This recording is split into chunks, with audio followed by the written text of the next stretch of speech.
The following is a presentation of the St. Louis Chess Club.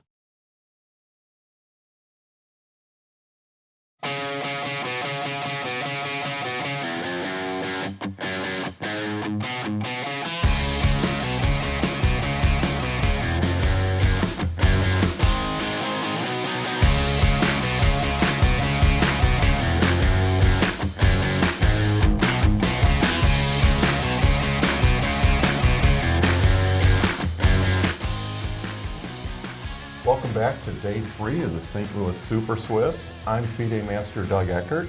And I'm Women's Grandmaster Sabina Foisor, and we're very excited to be back with commentary for round 5.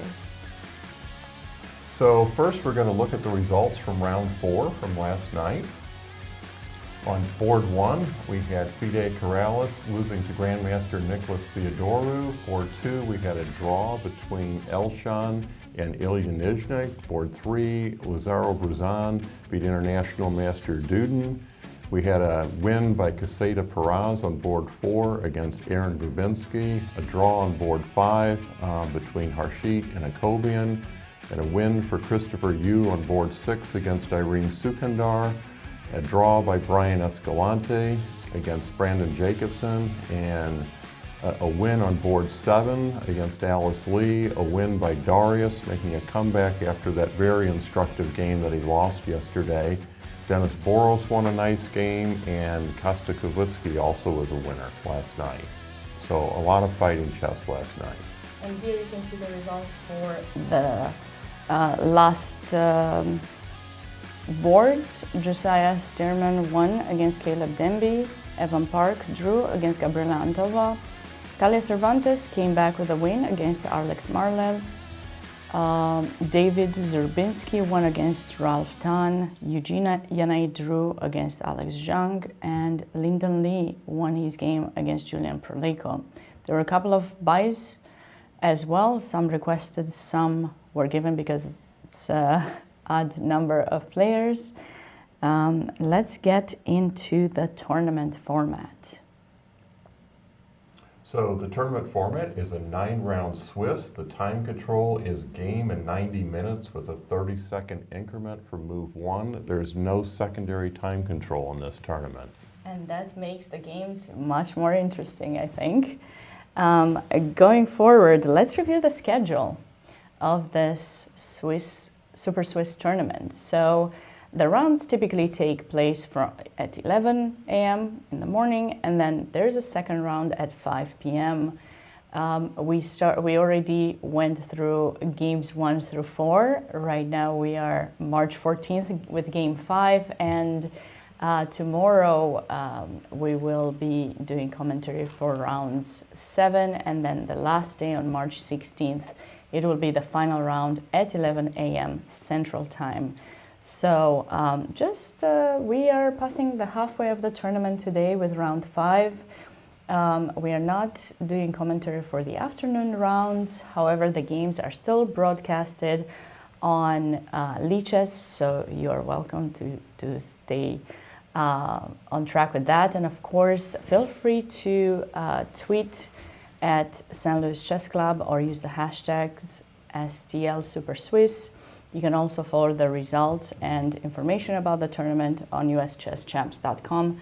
And of course, follow us live on both St. Louis Chess Club's YouTube and Twitch pages. Of course, we're going to be very excited to interact with the chat, so we are happy you're here with us. Hopefully, you'll stay here for the rest of the day and the next 2 days as well. All right, let's go on and check out the pairings for today's round 5. So on board 1, we've got Nicholas Theodorou, who is the clear leader of the tournament, against Quesada Perez. And board 2, we have Mikhail Antipov, who took 2 half-point buys yesterday and is back in action today playing Christopher Yu. And Darius Swiercz against, and again, I can't pronounce Balaji Dagupati, I hope that's correct. It doesn't roll off my tongue very well. So, and we have 2 former Webster teammates playing each other in Ilya Nyzhnyk and Fidel Corrales. And St. Louis favorite Var Akobian is playing another St. Louis-based Grandmaster, Dennis Boros. Very interesting pairing there. A very positional player against a very attacking-minded player. And Brandon Jacobson against Josiah Stearman. And Brian Escalante against Elshan.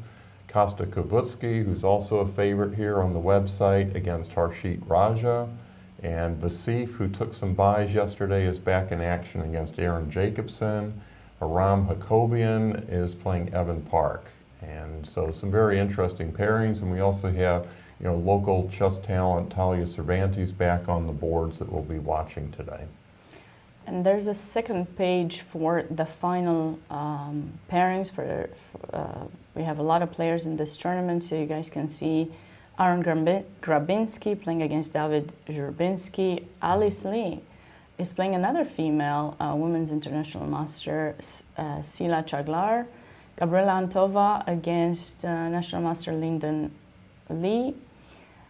Caleb Demby, who has had maybe a tough tournament, but he's facing women's grandmaster Marjanovic, Maria Malichka against Eugenia Nait, Ralph Tan against Nicolas Ladan, and then we have a few buys, one full point buy to Alex Zhang due to the odd number of players, and then we have 3 requested half-point buys. But I think that's enough with our preview of what is going on and keeping you updated with the tournament. I think it's time for us to get into the games, especially with board 1. Nicolas Theodorou has had a brilliant game yesterday against Dariusz Swiercz. We have seen it live. I was particularly impressed with that game.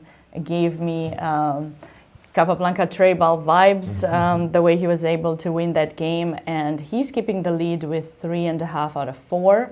He's facing Yasser Quesada, Grandmaster Yasser Quesada Perez. So let's get into this game.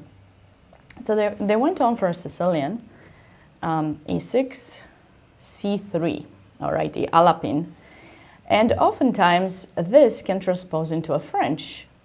Are you playing this yourself as a correspondence player? I have not played this recently. I have played d5 as black in this position before, and normally on the capture here I would take back with the queen, which is not what happened in this game. Yeah, I think this is kind of a main line, and white usually goes d4, and there are various variations where this queen gets retreated somehow to d6 or d7, eventually ends up there, the bishop goes to d6, and there are really long theoretical lines, I think, here. I used to play this with black myself, whether I was starting off as a French or a Sicilian, and but it seems that black decided to go for a more quiet, possibly? It's quiet, and I think when you mention a French, it's similar to the Tarrasch, variation of the French with 3 knight d2 for white, these types of positions. I'm not a big fan of playing the isolated queen pawn a tempo down with black, so that's why I've never played the e takes d5 variation. And now you can take with the queen, and then there's sometimes this line where you actually get to take the pawn, and then white will regain it. I don't know if there's bishop c4 first. But I was referring to the lines where black would play e takes d5 here. The line they played is the positions are similar to this position that they're getting into in the game. The only thing is in this position we have the bishop that's blocked, which could be an issue. And the other one, we have the pawn in c3, which stops the knight from going to c3. Pretty much every single opening is going to have its pluses and minuses. You just need to figure out what you're more confident to play when you have to play over the board. And sometimes you play against the opponents at this level. At their level, I think a lot of these players spend a lot of time preparing, and it goes on psychology as well. Yes. For a lot of the people watching us, maybe that's not something that they do yet, but if you are considering to become a stronger player, you definitely need to take that into account. And sometimes having a coach to guide you on how to do those things might be important. I do some opening preparation for some of the players, and certainly we're looking at the games of the other players and positions that they feel comfortable playing and not feeling comfortable playing. And it's a matter of, going to your player's strengths versus that other player's perceived weaknesses. Yes, yes. And yes, I'm just saying the position that Black chose to play here is not one that I particularly like the structure to play as Black. I've played these positions with Black, and sometimes I actually consider to go c4, although not a move that is typically recommended because you usually want to have the pressure in the center. This move oftentimes allows b3 to break through this chain very fast, but as a kid I noticed this move worked quite well for me. As an adult, I don't know if it will work as great. There's usually a capture, and then eventually white is going to have potentially something that we've discussed in another game yesterday with the hanging pawns when you get to play c4, and that would happen. It's a little bit different here than that game, but... Yeah, I've played this position before actually as white, and strategically this is a complicated position to play because when you do play c4, you've created a hole on b4, so the white pawns can be a strength or a weakness. It's not a very easy pawn structure to play for either side here. I totally agree, but it looks like Quesada decided to go for knight to c6 instead, and bishop b5, very natural, and you have to be careful sometimes with Black on how you're going to deal with the opening of the file. You need to make sure. I think I fell for something like this one time. I wish I remembered exactly the move order. But if you're not careful to develop your knight in e7, and by mistake you choose to put it in f6, there are some ideas with this check here. And if you go, for example, bishop e6 now, there would be some knight g5s potentially at some point. And the pawn structure is going to be destroyed. So you have to be a little bit cautious with Black. But I think it's not that difficult to play. And with the knight in e7, it doesn't protect h7, but it will have ideas to come to g6, which will lock this diagonal against potential attacks, and the knights are protecting each other. So yeah, I think it's kind of funny here because when we go through the next couple moves here, I believe that this is transposed directly into those three knight d2 lines that we were talking about in the French here. Right. This is precisely the position you get with three knight d2 and e takes d5. Now, of course, the knight didn't go to d2 till move 9, and it goes there to move 3 in the French. Yes. But this is a transposition. That's right. That is right. So. Okay. So this is theory, I think, still. This is definitely still theory, and we're waiting on moves by Theodorou. Once again, we want to say hi to people who are watching us from both YouTube and Twitch. Thanks for being here, everyone. There was a question someone was asking about the Jacobson-Stearman game. Yes, it does appear that game was from yesterday, and for some reason, it shows it as board 6. We are working on having that fixed, so hopefully that's going to happen soon. Otherwise, we'll have one game less to look at today. So there's a question here: does the commentary team prefer to play with the hanging pawns or against them? I think it depends on how the other pieces are placed and if you actually get to attack them or not. I had a game recently where I actually had to play against the hanging pawns, and it was I was having a much better position, and then I messed it up. So I think it's difficult to play with or without them. That's the kind of pawn structure you definitely want to spend a lot of time analyzing and understanding, same as the isolated pawn, because you have attacking ideas, but you also have to know some defensive mechanisms and going towards the type of position that will benefit you. So I think it depends on how I feel each day. Yeah, and I would say that since with computers all positions are really equal, there's 0, 0, 0, learning how to play those positions from both sides will give you a position that you can play for all three results. And again, I feel probably more comfortable playing against them because there's all these little tactical tricks you can try against them to try and take advantage of them. And someone mentioned that they now remember me from Ben Feingold video, and I played this very nice game against Ben at the senior championship a year and a half ago, and he had the hanging pawn structure in a check Benoni against me, where his pawns were on E5 and F5, and even though my king was on the king side, I played G4 to undermine the pawns, and then when he took the pawn on G4, and I had a pawn on H3, and I just pushed past it with H4, and it had the effect of closing all of the files that Black thought that he was going to attack my king with, and at the same time, it kept all of Ben's pieces out. And it was kind of a funny position because I was a pawn down after I did it, and I knew my position was a little bit better. And when I looked at it with the computer after the game, I was actually already +9 in the position, even though I was a pawn down, which was a crazy evaluation. Did you end up winning then? Yeah, I ended up winning because Ben, and the video that Patrick is referring to here in the chat's actually quite funny because Ben has beaten me many games over the years, and we had kind of a funny chat afterwards that, after all the games of this important game to Ben, I was actually very fortunate to win against him, and he took the defeat very graciously, and I'm a good friend of his. But these types of positions are fascinating to play, and I've lost some horrifically bad games on both sides of them, and I've won some nice games as well.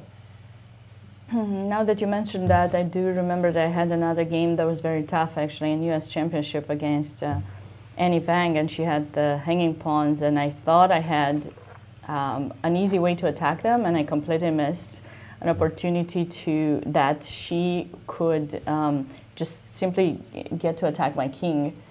And it was very unpleasant. I ended up losing a piece. That game was, not one of my favorites for sure. But that's what I was saying, because sometimes, when you have the hanging pawns, you have a little bit more space. So it depends how they are placed and how you get to attack them to really weaken them if you get the chance. Yeah. Sometimes you attack them and you're not careful, and actually for them to push forward, it's actually helping the side that has them. Well, one thing I've learned, if you're playing against the hanging pawns, you want to be very careful. Let's say if you're white and black has hanging pawns on C5 and D5, you want to be very, very careful about trading either of your bishops off, because those hanging pawns, when they move forward, so for example, if white trades his white squared bishop off, and I made this mistake in a game for one of black's knights, all of a sudden that bishop on B7 is unopposed, and you can very quickly find yourself checkmated in those positions. So that's something that you have to be careful. But we should go to look at some other games here. Yes, as we're waiting for more moves on this game, this is definitely going to be one of the games that we are keeping our eyes on. But as we're not receiving more moves, let's go to board 2. Mikhail Antipov, who came after 2 buys yesterday. I believe he had 2 buys, right? Yes, yeah, he did. And now Christopher Yu is on board 2 against him, and seems like, if the times are right, seems like Christopher is still in his preparation. Let's see how this game got into that position. Okay, so B3. B3, some kind of closed French or Sicilian. I don't know how I would call this, because the pawn structure is French pawn structure, yet it started as a Sicilian. Okay, so we have a similar, in a way, pawn structure as in the previous game. However, white didn't play d4, and it's not planning to. Do you think white is going to consider long castle? Yeah, I think so, and it's shocking that Christopher's still in preparation here, because this is not exactly a mainline opening, and he's playing very quickly, and black is allowing the exact thing that you suggested could happen here with knight to g5 and fracturing the pawn structure. Yeah, I'm a little bit surprised about this last move of Christopher, knight e7. But again, he played it almost instantly. It's just because of the bishop being in b2 compared to the other game where there's a pawn in c3, it's going to be difficult for black to develop, and you don't want to push this too soon, as far as I know, because then you're giving up some squares, and you're also opening up this diagonal, unless you think it could work here. But then knight there is probably not an option. Yeah, there's a comment that Antipov wants to win. Yeah, I mean, these are very interesting openings, you know, while they're offbeat. I mean, there's a lot of pressure Black's under here in terms of getting their pieces properly, you know, placed, because with the bishop on b2, as Sabina pointed out, the Black bishop on f8 is very hard to develop. Playing d4 concedes, you know, some holes on the light squares that you don't really want to concede early. So getting the pieces on the proper squares for Black is not that easy of a task, and the fact that Christopher's playing these moves instantly is suggesting that he's looked at this and knows where he wants to put his pieces and why. Mm-hmm. I wonder if h6 would be an option here for Black after d3, if we could play h6, or maybe Christopher thinks that's a waste of time. If he doesn't possibly care about the losing of his light square bishop at knight g5. Because, right, if we play h6, it could be a weakening move, but in the same time we're not allowing this. And the question is, where do we take this knight out? I would, wait, is this an option? I'm seeing a lot of things. This is not something I'm the most familiar with. You still have the issue of how do you ever get the bishop f8 into play? Yeah, I was thinking with knight f6. However, obviously I need to do something about the pin right now. So maybe queen d7? And then I would just go knight f6 and then... yeah, I'm wondering if I'm happy if you give up White the bishop. has some crazy move like, you know, knight to h4 here with the idea of playing knight to g6 on the next move. That's funny. I mean, I have no idea. It's a stupid looking move, but it's might work. You know, I also have a very crazy idea, and right, and you might have to do that. But I might have to. Yeah, I don't know how good it is, but because I'm a little bit weak. Right, but I might be happy here swapping on e6 and swapping everything. Wait, I think I'm losing something here. Right, and then taking your pawn on g7. You don't take it. No, I don't quite, but your rook's on h7. Yeah. I don't think you move the knight yet. You can stabilize the knight like that for a little bit longer. But I will have ideas with knight here, and you don't have sufficient time to bring another one to defend. This could be... yeah, Black's caught up in development here, so Black's probably fine, I would think. I don't know if long castle is something we really, really want to do. Yeah, I mean, someone is suggesting in the chat here that Christopher's setup looks difficult to play from the Black side, and you know, when you talk about the setup here, you know, he played a normal-looking move, d5 on move 4 against this, and then the play was somewhat forced after he decided not to play queen takes d5 to get to this type of position. And you're absolutely correct. It's very difficult to figure out where to place the Black pieces. Well, he could have captured with the queen in this position, and I think then he wouldn't have struggled as much with the development, in my opinion. I could be wrong, because you don't have the checks. Obviously, the king is protected, and this move can be helpful to the push of b5, bishop b7, and proceed with the development. Right. Right? But you still have the issue of, okay, if you play knight f6, maybe White doubles the pawns at some point. I don't know. Okay, but... you have to make a move here to knight c3. I was thinking is natural to play, but obviously if you do that, then you won't have bishop takes. Maybe you can go bishop e2 or bishop c4, and if you don't want to let me play b5, you have that move, of course, as well. But I think this kind of position is a little bit easier for Black to arrange the pieces. Okay, if I don't get b5, then I can play just b6. The bishop definitely goes in b7.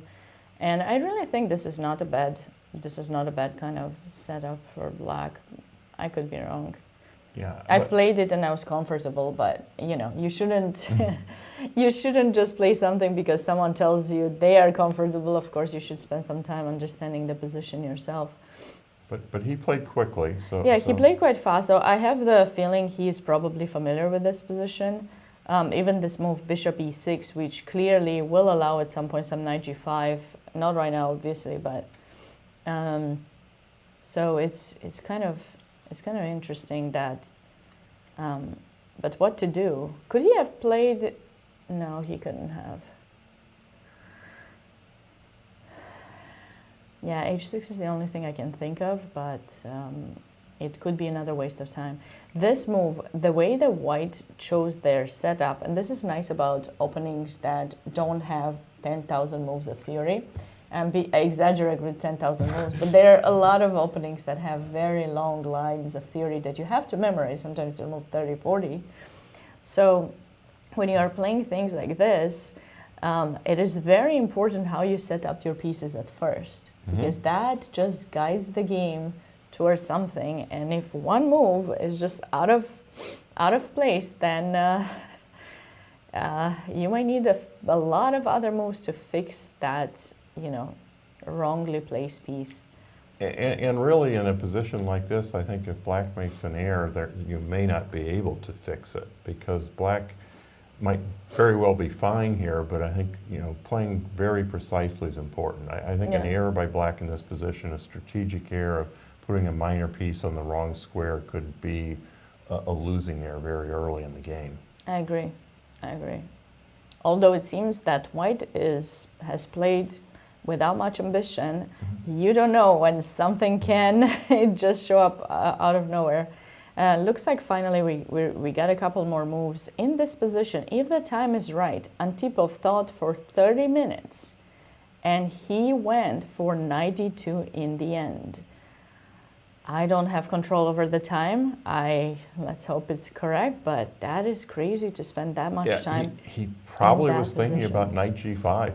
And he probably found something that he was unhappy with, and then he was like, you know what, I'm just going to go for something natural. But 30 minutes is quite a lot of time to spend when you only have an hour 30 for the entire game. It absolutely is. I mean, I play a lot of these time control tournaments and IM norm tournaments, and really in this time control, you have time to think maybe 3 times for about 10 or 15 minutes a move. And then if you're spending on normal 1 or 2 minutes on your other moves, by the time you get to move 35 or 40, you're on the increment. So if you invest 30 minutes on move 9, you've really limited yourself to maybe one more think the rest of the game. That's true. That is true. But let's see, because okay, knight g5 wasn't played, but maybe white was just developing another piece to be one move away from castling. I think it was right here in St. Louis in one of the Sinkfield Cups where when they had or maybe it was St. Louis Rapid and Blitz, where Magnus went to this booth that they had, the confessional booth, and he said, he was this game, it's like, if you're one move away from castling, you are totally fine, you don't need to worry. If you're 2 moves away from castling, it could go either way. And if you're 3 moves away from castling in an opening or in some position after the opening is over, then, that's bad. There should be a video somewhere of that clip. I always share that with my students just to remind them that it's very important to castle. So he's getting ready to castle just in case, And now he waited to see how Christopher was planning on developing his bishop. And it seems that he went for knight f5. I was thinking more like maybe knight g6, but he went for knight f5. Oh, it's nice that we got on the screen the standings as well with the pairings, and you guys can see how each players have played. It's right under our names, which is nice to see. I had not realized that was there. I think our team has just put it, so thanks for that. So knight f5, and now bishop to h3. And what is going on now? Christopher started thinking now. Okay. We want to take the knight. You cannot just develop that bishop. What's going to be black's continuation? Because you cannot just move the knight. You're losing e6. This looks scary for black. And I think the critical question is can black play bishop e7 or not? you know, we're saying you can lop off the knight and take the pawn. You've given up your bishop pair, and can we be this aggressive or no? well, oh, sorry, we're it's pinned. We're It's pinned. pinned. Oh, my so goodness. yeah, it doesn't look like you can play bishop Okay. e7. This just looks wrong because you're a pawn down. Maybe he can. Yeah, I can't imagine black has enough compensation here. So you cannot play bishop e7. So how are you, queen e7? I know it looks very ugly, but you're one move away from castling. You know, Magnus Carlsen. Right. Gotta, well. Yeah. And again, Christopher has been playing very, very quickly here. So again, it's hard to believe that he doesn't know what he's doing. But again, black might be fine here, but it looks a little awkward. It does look kind of awkward. The knight f5 might have been played a little bit too fast. But what else? Also, this is a really sneaky kind of move, you know, you just prophylaxis a little bit. Let's see where you go next. Maybe Christopher could have played queen d7 first. With that way he's not pinned, so obviously bishop h3 is not an option, so he's giving white one more chance to potentially castle or do something.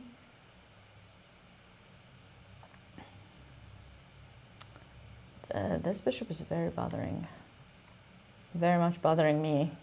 I think I had to play once against someone who played this, and I think I ended up just castling long and putting the knight in f6 to avoid these kind of situations. Yes, it's tricky. So, but it's an interesting game. We should move on to some other games here, and we'll see how that game develops. I think we had a question before we go. Someone was asking if we can explain the numbers next to the... Oh, so those were the players that I ended up playing against. The numbers you see on the screen are, so like in round one, Theodorou won against number 28. That's what it shows. So number 28 in the standings. So that's how you would see, that's how that's standing, that's what it means. You guys don't have a view of the entire standing. I don't know if there's a command for that, for you guys to check the results, but yeah. But that's what those numbers mean. Yeah. So apparently there is a leaderboard on Lead Chess that you can link to. And for example, if you look at Nicholas Theodorou has a W against 7, so he beat Fidel Corrales, who's right now number 7 on the leaderboard. Right. So that's the way that would work. Yeah, that's how those things are made. That's what. Yeah. Just in case. All right. So someone is also saying that they believe queen e7 is the only logical move. I don't see another kind of move in this position either. So I think that's, I mean, another illogical move is king here, but I'm pretty sure you do not want to make that move. So yeah, it's a little bit early to make that desperation of a move, king to d7.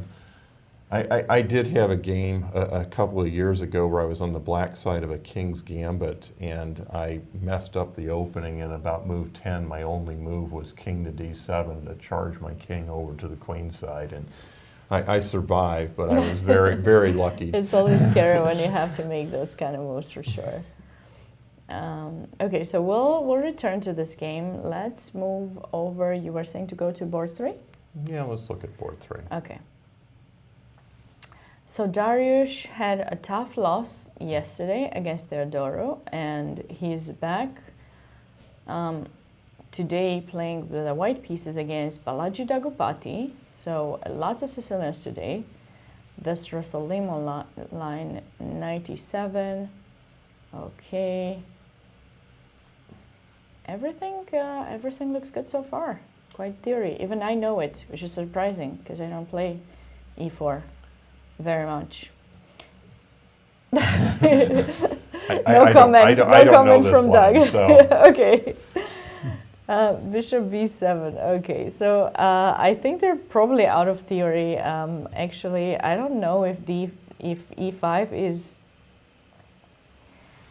a move for white to play this soon. As far as I remember, for white, when you go e5, you usually want to get this d4 move in. And there's usually a pawn in d3, but okay, because of the move order, that wasn't necessary.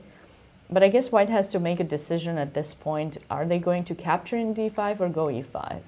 They can't, or d3. So those are the three options. So Dariusz decided to go for e5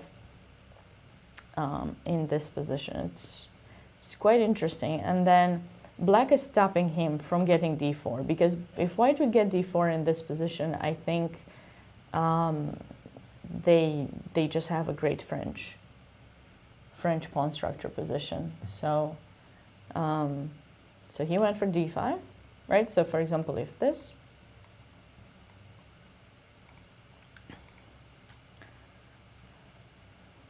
you have placed your bishop in b7. You don't even have ideas with queen b6 to put pressure on d4 anymore. You will need a few more moves. You already developed the knight here, so you need to make sure this is an option, and you're not going to be, maybe you won't be chased away because you have knight h4.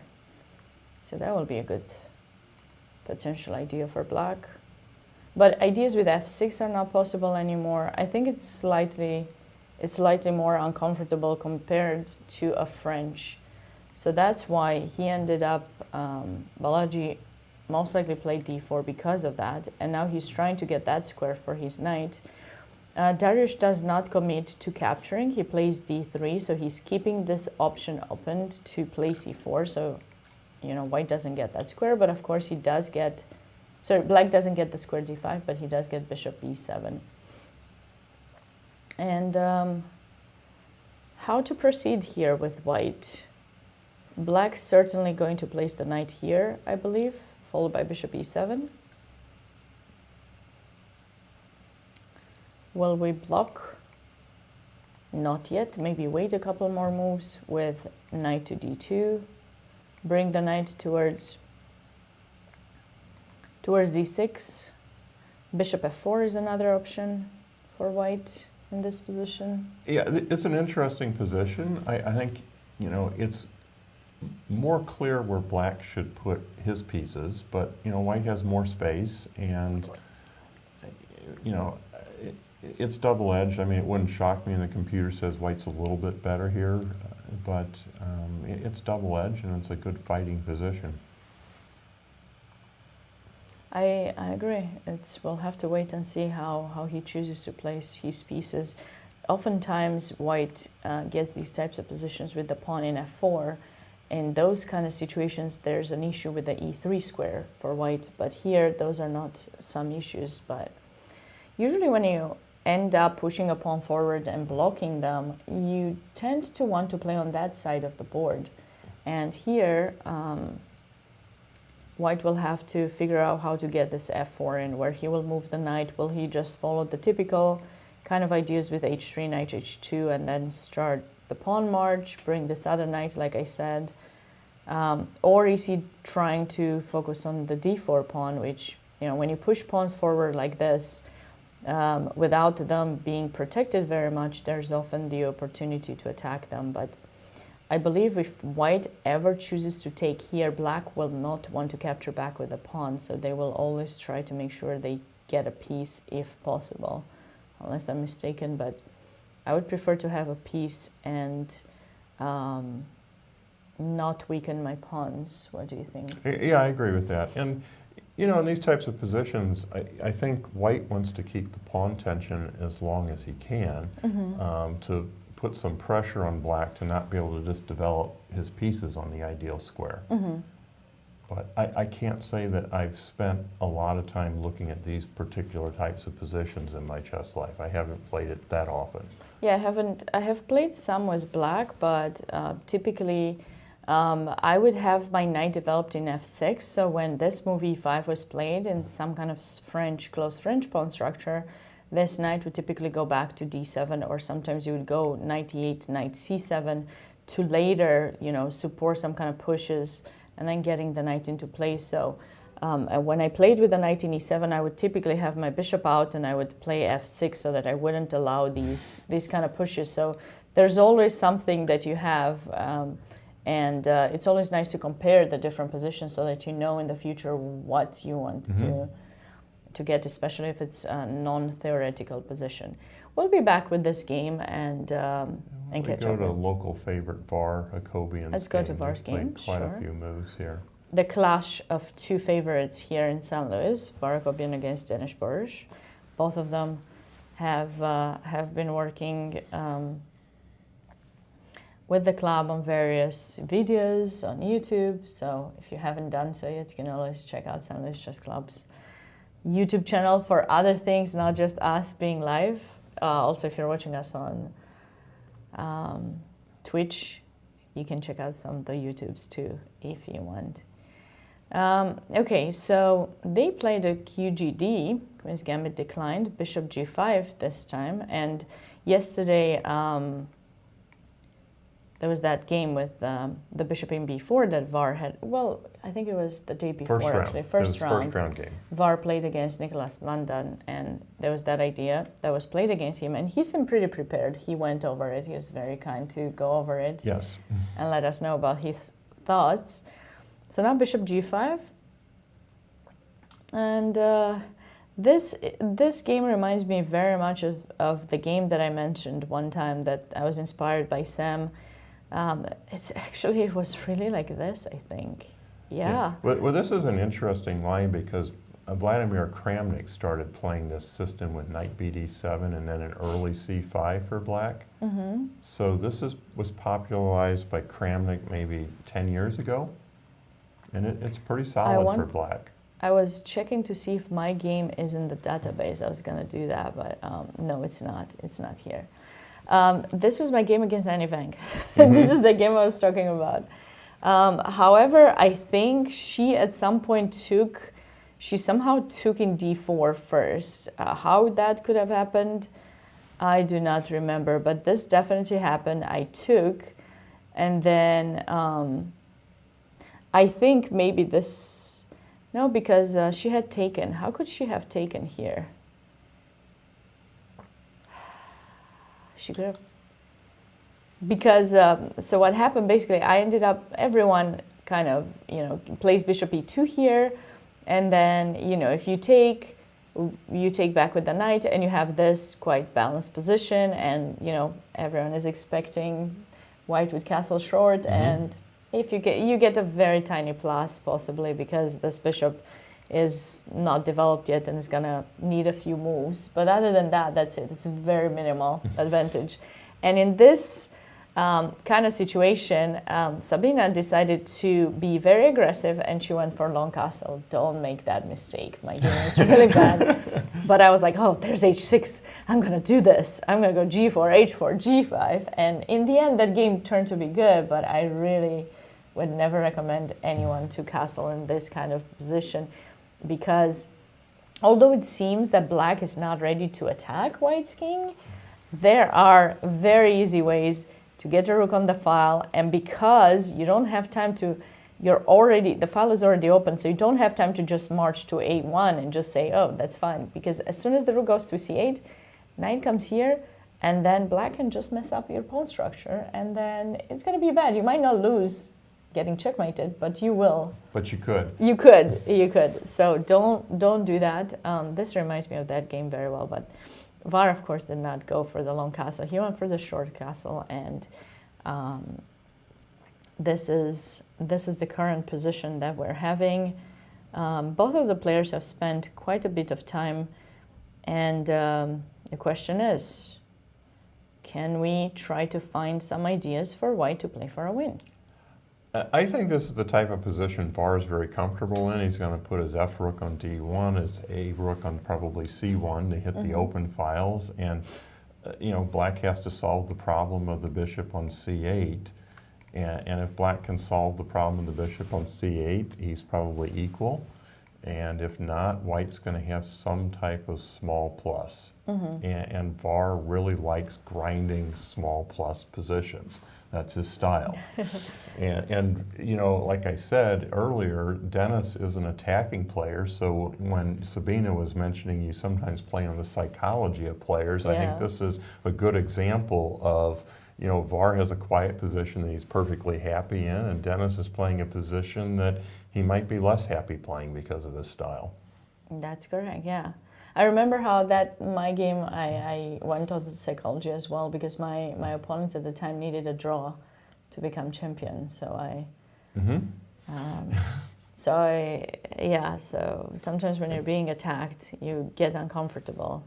No matter who you are, I think, you still get a little bit uncomfortable.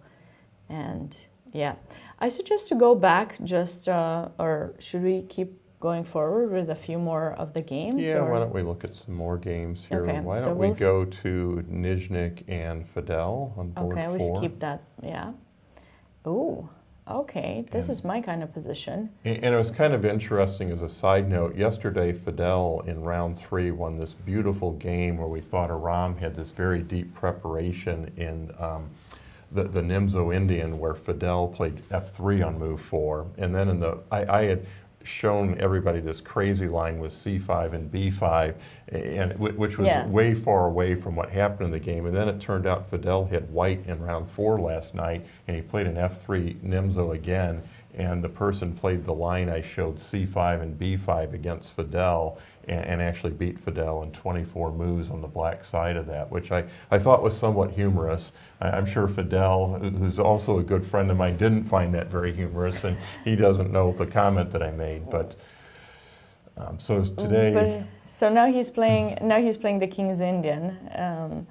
But it's going to be a tough match between these two. I think they're former teammates, right? At Webster They're former teammates. They know each other very well. So G3 King's Indian. Okay. Oh no, transpose into something that I like to call the Schlechter.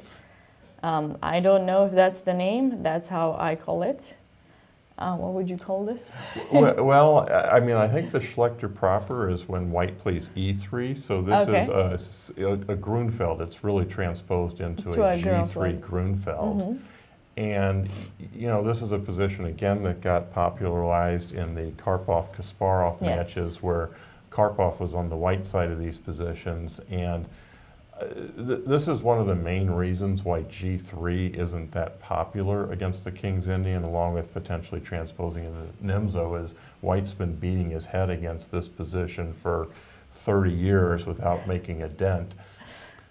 It is kind of tough when suddenly, you know, you're expecting someone to play D6 and suddenly they don't. And it's not like you can stop this D5, because depending on the kind of move order that you play, if C6, like, it's not like you can just go D5. I mean, you could, but I think that pawn is going to be potentially lost.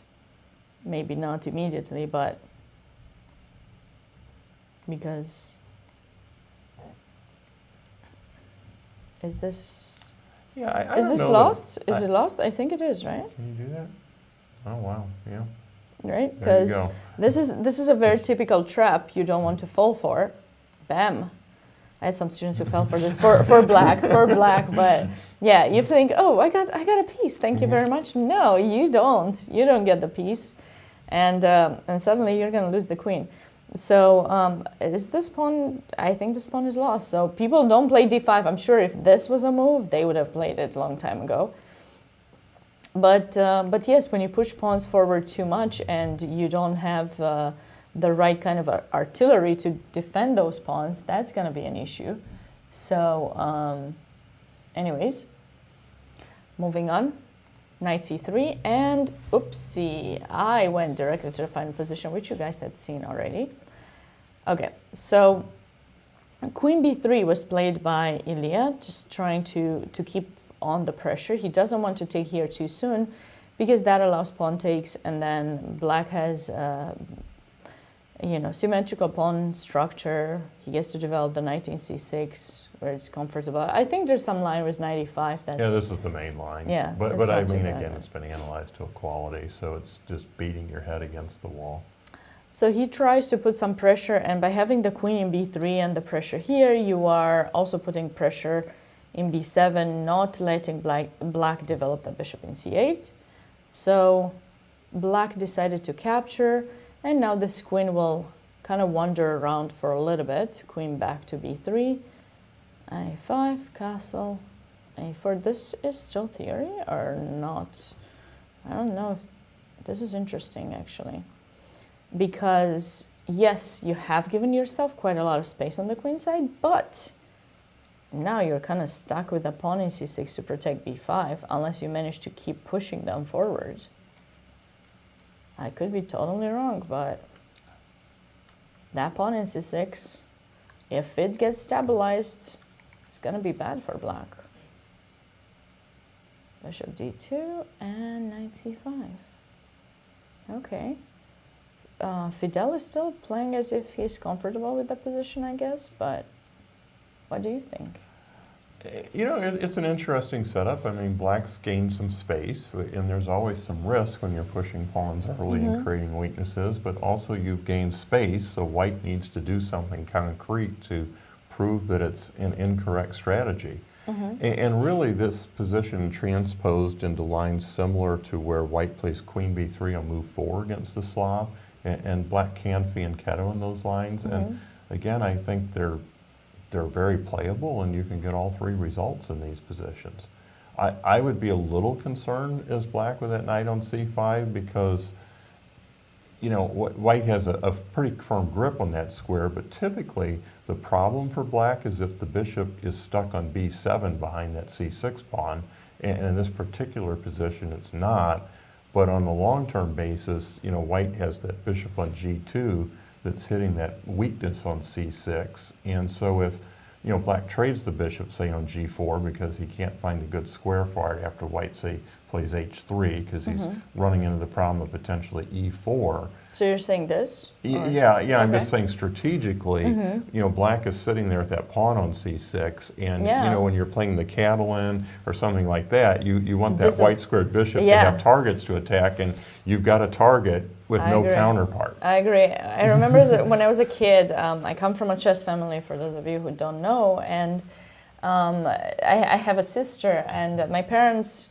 taught her this that to play the Catalan with white. I think she still plays it with good results, although she kind of stopped playing chess. She just plays occasionally some team competitions, but that was the Catalan bishop, you know, that was the bishop that you never want to trade, and the King's Indian, sometimes maybe you do want to trade this bishop if it gets to be one of those advanced variations where you get your bishop out and trade it, but typically, you know, this bishop, if it ever gets open, same for black's one in some situations, that's, you know, your diamond, your you know, your biggest treasure that you need to have there very well protected. So yeah, that bishop can be very dangerous. And that's why I did not like, as soon as I saw those pawns push, personally, I did not like it. I mean, of course, I am not a King's Indian player, so or Grunfeld player. So in those kinds of positions, sometimes you do end up having some kind of weaknesses. But this turned out into something completely different. It's more positional, and I'm very much betting on white. I'd rather have white here, unless these ideas with e5. I think those are some ideas that black could try to consider, so that in some way we undermine this knight there to offer some trades, and then undermine this pawn so that we somehow can push. If something like that could happen for black, then maybe he's having an okay position. But just going for tactics, considering that tactics are important, that could be some idea to right. Black has to try that, and really, and I think to your point on the trade, so if black plays e5 and white, say, plays d takes, knight takes, and bishop takes, then you have that pawn on b2, which the bishop on g7 is hitting, but at the same time, when you trade that knight on d7 for the knight on f3, for example, you can't bridge yourself to the knight on c5. So well, we could come back. We could come back and try to chase it with the other knight. Yeah, with this other knight. But I would be happy if I would open up my bishop too, since we do have some kind of symmetry here, definite symmetry, just on these files. And maybe an idea here is that you play e5 after you play bishop takes f3, with the idea that if d takes, the knight can slip into c4 when all of a sudden the knight on c5 is loose. So maybe that's an idea of counterplay for black here. So strategically, I think this position's tough for black, but there's certainly some room tactical, for counterplay. Some tactical ideas that may make this a little bit hard for white to really. Yeah, I think if we could somehow get the knight to e5 and maybe play f4, that could be, we're weakening something as well. We're weakening the e3 pawn, but then I would get the knight here to super protect my knight in c5 and try to find more ways to bring additional pressure. Maybe I'm just talking too much here about this f4 push, but I guess I'm just a huge fan of Pillsbury's idea with f4. Even wrote an article about it, so who knows? Yeah, it's an interesting position. Someone said hi to me that we played in round 2 of the Southwest class. I remember you. You played an extremely strong game against me, and welcome to the chat. Welcome, yeah. And thank you everyone who's watching, both on Twitch and YouTube, and feel free to tweet us, tweet the club's page if you have any specific questions. Don't forget, in a few days we're going to have a great tournament starting here, the American Cup, and of course that will be broadcasted live, and there'll be commentary by some of your favorites. We will have, I think, a preview of that once we take a break too. So yeah, March 17th till 26th, some of the strongest players in the country will be playing. So there's a very interesting system, the way the tournament is, the format of the tournament, I think. Right. Yeah, someone in the chat said in this position they were considering knight e1, knight d3, which is a great idea, but you have the issue of the rook on f1. Yeah. And so strategically, this is an interesting position. I mean, black, like I said, has created a lot of weaknesses, but has space. So if you could play knight e1, knight d3, it would be fantastic. But there's the tactical issue. And well, this is a thing. It's completely out of crazy, out of mind to do this. But we have an idea. That is, how do you capture back the queen? Probably with the queen. Queen. And then the idea would be to go here and then try to get this knight there, that way, similar to the idea that one of our followers is mentioning. However, I don't think, sometimes black can give up that bishop for this pawn structure because white doesn't have a great attack. It looks ugly, but now all of a sudden you freed that majority on the queen side to go forward with c5, b4. You did, but what about your king? If you get this move in, maybe it'll be fine. You should be able to get that move in. Well, yeah. There's going to be the idea of the d file too, because we got that outpost. So if you'll move the knight, then there's always pluses and minuses that you have to really weigh in very, very well. Obviously, is there another option for black here? Well, the bishop's awkward. I might have made an error by saying queen takes d7. Yeah, maybe bishop maybe takes. You should take Maybe bishop takes. But still, is there an option to come here? I can't play e4 because you're going to... My idea is just to weaken you, to attract you, to make some weaknesses, so that after that you can't move the knight because that pawn will be... So but I forked you, so... No, but I thought I had... You have a trick? Yeah, that's what I... Queen takes d4. Oh, maybe I miscalculated. I could be wrong. C3, and then you got knight takes, so... Yeah. Does it work? Do you have some in between move I don't here? think I have an in-between move. Knight takes here is an in-between move, but does it work? You still remain pinned, but you still have that. It's a very messy situation.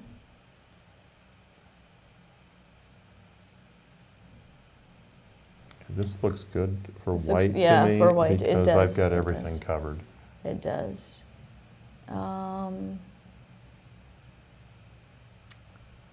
Okay, well,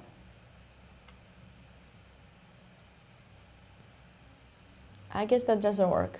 I was being a little bit over-optimistic, which is okay. Yeah. Because And- we're and- analyzing. We're allowed to be Right, and I over-optimistic. think this, points out that strategically this position is potentially very difficult here for black because there's no easy way to resolve these issues. And knight takes c5 is a fascinating idea to give up what appears to be a dominant knight, but just to reduce the counterplay with e5. And we'll have to see how that game develops. Yes. We're going to take a short break here, and we'll come back with some very exciting chess this afternoon. Thanks for staying with us. The St. Louis Chess Club's 2023 chess season launches in March for the second annual American Cup. World-class chess masters will gather in the chess capital of America, St. Louis, Missouri, to compete in a double elimination tournament for a combined $300,000 in prizes. We will cover all the action live from the World Chess Hall of Fame from March 17th through March 26th. Tune in for the best game in chess streaming live. For more information, visit uschesschamps.com.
Welcome back to the St. Louis Super Swiss. I'm FIDE Master Doug Eckert, and I'm here with Wellness Grandmaster Sabina Foisor. Welcome back to commentary of round 5.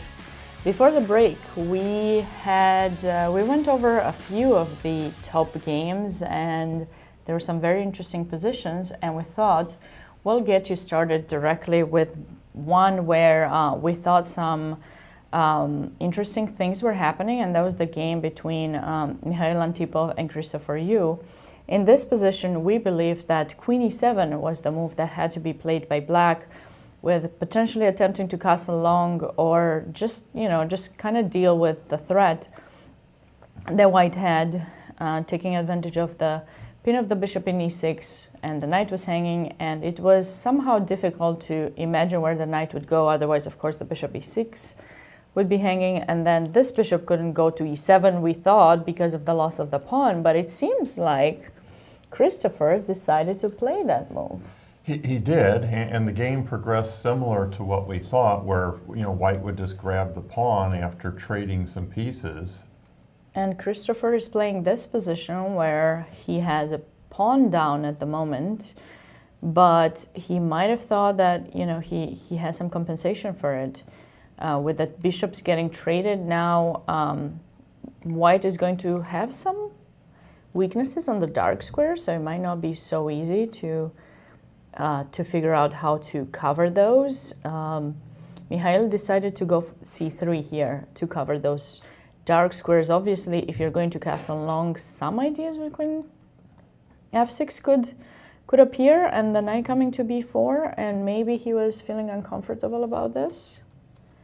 So he decided to go for c3, queen f6 was played anyways, and now queen e3. So what is the idea here if we take the pawn, you may ask? And I don't have an answer just yet. Maybe I you think do. maybe White was just planning on castling and playing rook c1 and saying you've got a weak pawn on c5, and the king in the center. And the king's in the center, and if Black plays, say, b6 to support that pawn, there's more weaknesses there. Maybe still rook c1. And queen would have to, I guess the queen could stay around here as well. Is it possible that we could actually use the other rook to go rook c1 and try to somehow trap a queen if it were to stay in b2? I don't quite see a way. Yeah, I don't think you're going to trap it because the diagonal's going to stay open. Because I was thinking for White potential ideas with d4 and trying to open up the position, but do they work? Pawn takes and then queen somewhere. Yeah, I was a little takes. surprised that White played c3 there. A little bit too soon, right? Because when you play c3, you've now committed your king to the king side, and you've created a pawn weakness. And if you didn't want to castle king side to begin with, okay, you had to go to the queen side.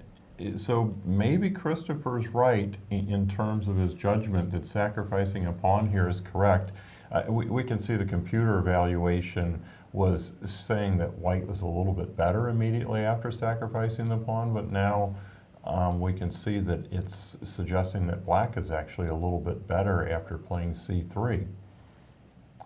So that's right. It's a interesting choice by White to create that weakness there, and it does look a little risky to castle kingside. I just wanted to make an announcement. I believe we already have a result on game 1. So Theodorou Nicolas drew against Yasser Quesada Perez. We stopped around here. And how did that, because that was an important game for the standings. The result just came, looks like they didn't, okay, we thought White would have some chances here, right? Because of the isolated pawn. Right, but I think this is theory. This is a long theoretical line, and okay, now we're trading queens and getting into an opposite. Right, and White wasn't very ambitious with the way he played this here. Maybe he got a little bit tired having had so many tough games. He won yesterday, as you mentioned earlier, he won First, he won against Swiercz, and then in the afternoon, he won against Fidel Corrales. Right? Yes. So he had a very tough day yesterday. Maybe he thought he would go for Although something less he ambitious. had to have had fun but- against Fidel last night in the game that he played. And anybody that likes to see a very sharp, short attacking game between GMs should check out the fourth round game that Nicholas played yesterday. He played absolutely tremendous chess yesterday, Nicholas, with his win over Darius, which is a textbook example of how to play a long-term attack with the pawn on h6. Absolutely should look at those games. Just fantastic chess. I agree. That was definitely a great game that I'm gonna save for my own file, potentially teaching. Anyways, let's go back to that game. Just wanted to bring you up to speed with a result that just happened. So after c3, Christopher did play queen f6 and now queen e3. I guess Mikhail decided that there was not sufficient time to protect the pawn in c3 with rook c1 for some reason. Why? Yeah, I'm really surprised that Black didn't capture the pawn on c3. Yeah, when he Christopher had went the for long chance. castle first. Maybe he thinks he can capture anyways, because you see with the queen in e3, like queen in e3 is going for c5 though. Because I was about to say, we have ideas with rook e8 and some bishop h3 and things, but can white not be greedy and just take that pawn?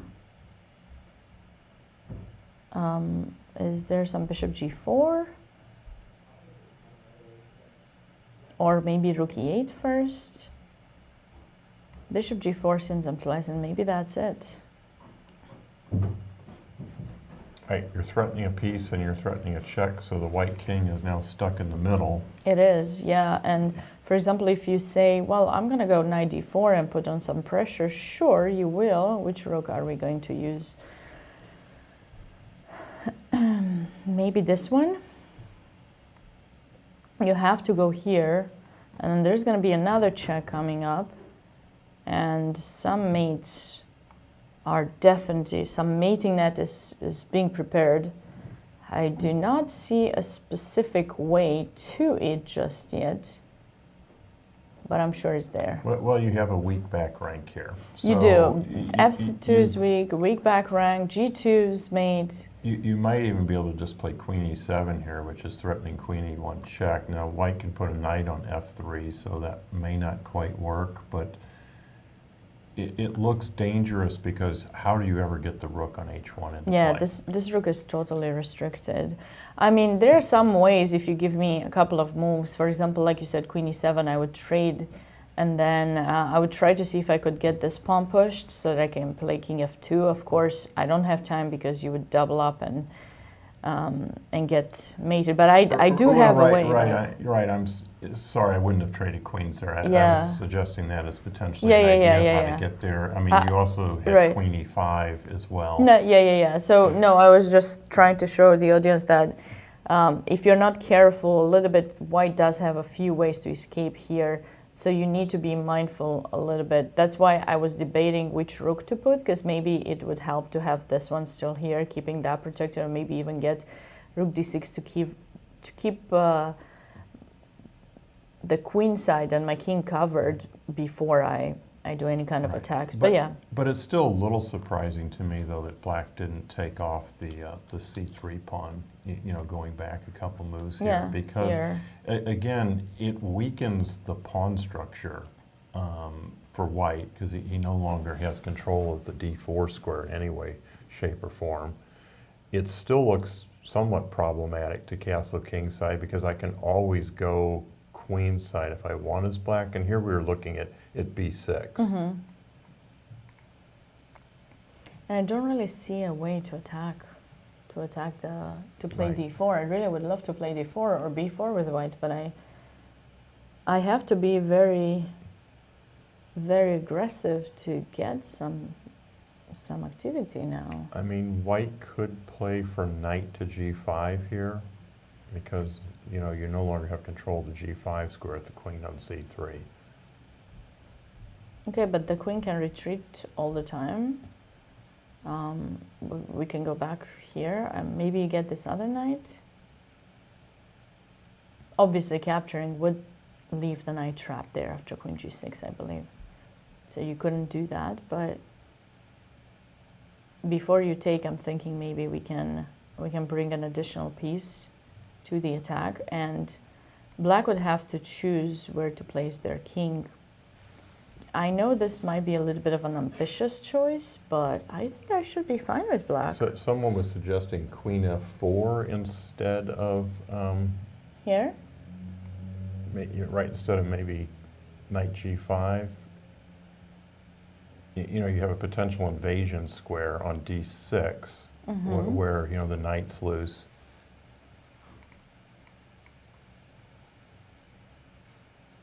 But if black castles, that queen still won't be able to get that active Right, in a way. Right. So Yeah, I mean, again, this is one of those positions where we could be completely wrong since we're not looking at this with a computer.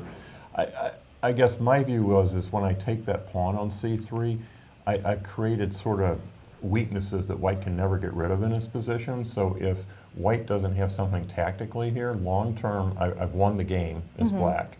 yeah. And whereas if I don't take the pawn now, we might also be very good after queen takes c5, bishop h3, or the check and bishop h3 that we were looking at, because the white king is stuck.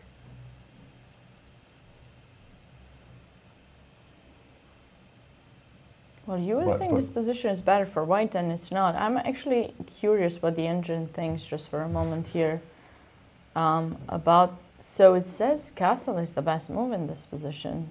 Yep, and queen takes c3. So white. What did it give there? It gives. So c3 was definitely not a choice as the engine. Castle was the move as we suggested, but actually short castle, not long. Right. Interesting. I would think the king would be weak here as well as it is there, but maybe because black already has the pawns pushed, you want to castle short instead of long. Yeah, and what does the computer give against queen takes c3? There's a couple people who are saying they would have played it, and there's a little bit of controversy about that move here. So After queen e3, queen takes c3, it says quite balanced actually. Castle, as we said, b6, rook a to c1. Pretty much our line, and it says queen back to f6, and then yes, this idea that I mentioned with b or d4, but the advantage that white has is minimal, and it will go soon to zero. It goes to zero, but on the other hand, you know, black's king is now stuck in the middle after d4, so that would be potentially probably why Christopher didn't play it is he was concerned about his long-term king safety here, that he didn't know where he could put his king and ever feel safe.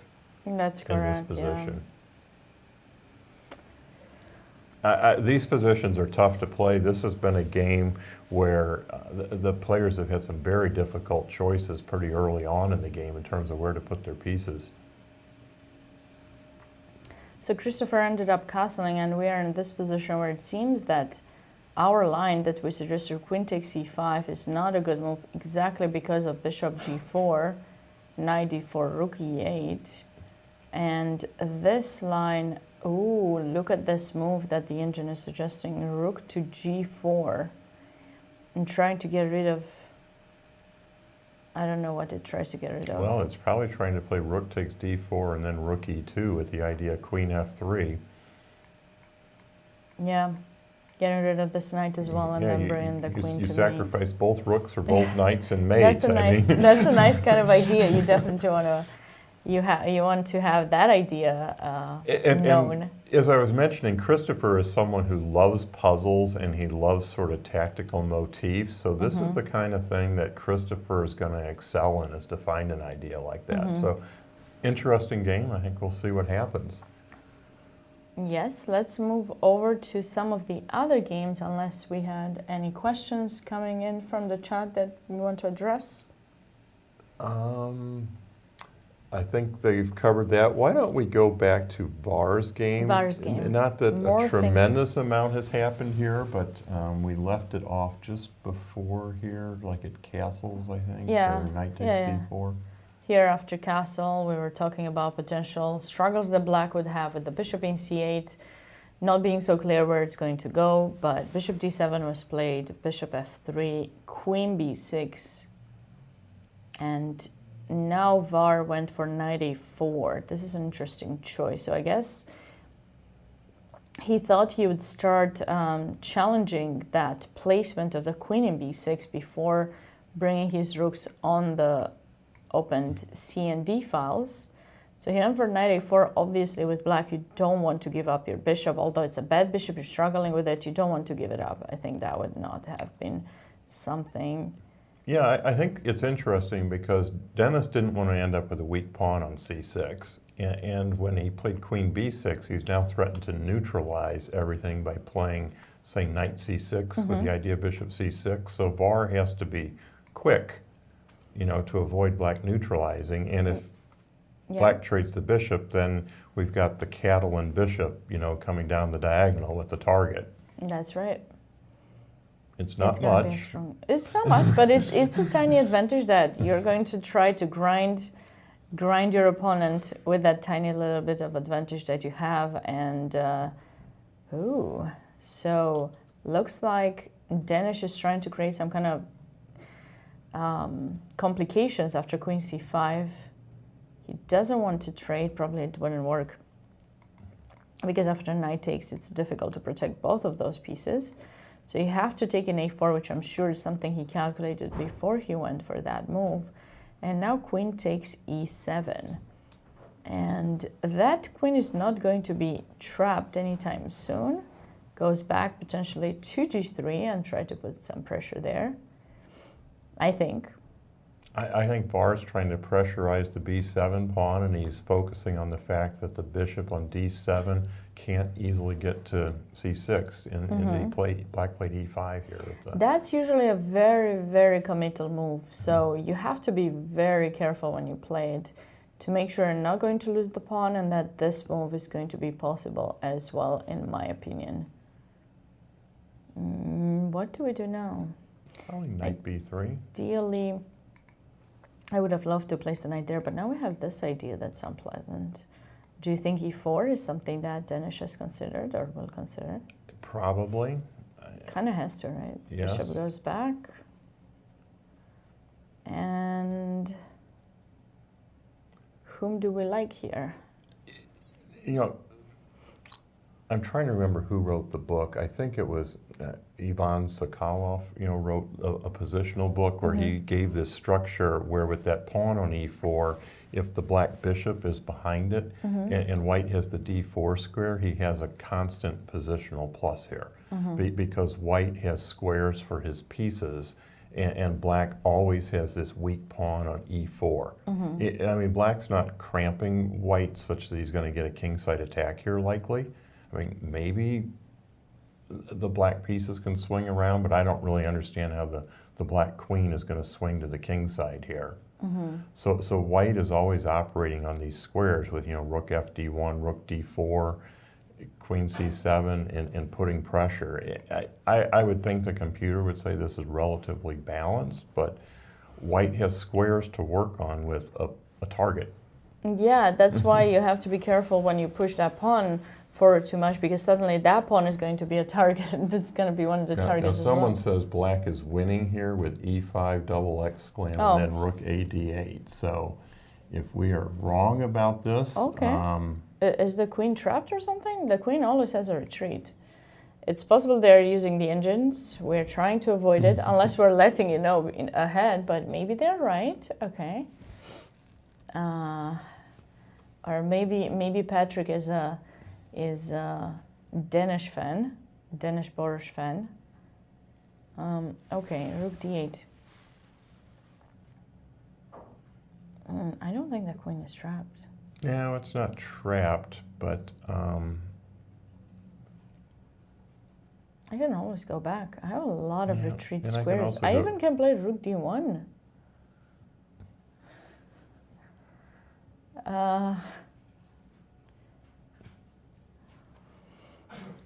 If we're wrong, Patrick, we apologize. No, we're not. Okay, wrong. he's saying he's that... trolling us a little bit. Yeah, okay, we're that's being fine. trolled. We're being trolled on the... He That's just okay, likes the that's black okay. position here, okay. That's okay, that's okay. Okay, so... Yeah, I mean, this looks like a typical position where, yeah, and I think your move rook FD1 is also probably a pretty good idea. I think you could give up the queen for 2 rooks in this type of position. Yes. I think that's totally fine. I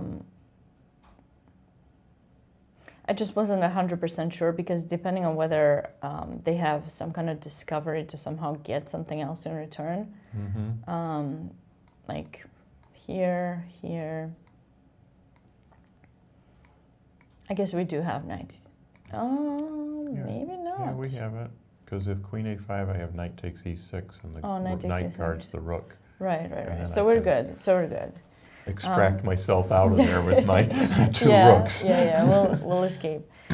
He's saying after knight c5, there's queen b5 or queen b4. Queen b4. Okay, but how does this lead to a win? Always we have this move, right? Knight takes b7. Protect, attack, defend, everything. Everything is happening here for white, and I think we got nothing to worry about. Oh, let's not forget the most important arrow, which is the rook is attacked as well. So if you take in b2, we will be very gladly capturing the exchange and feeling happy.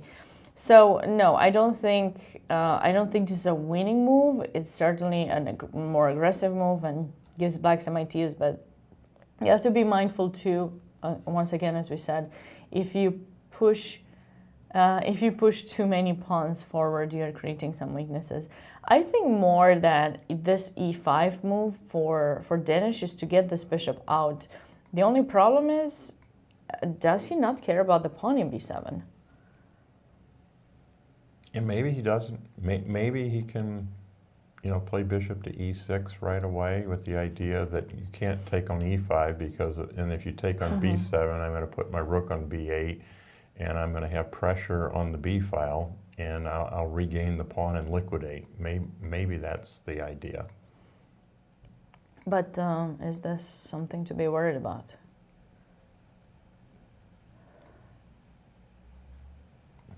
Well, yeah, of course. Queen e6 only, Queen e6 only move, right. and then I'm trying to be aggressive. No, today. and black maybe doesn't have to play bishop e6 right away. No, but right. I think the point is that might be, but you're right. Immediately the pawn's under attack, and knight c5 is an immediate threat.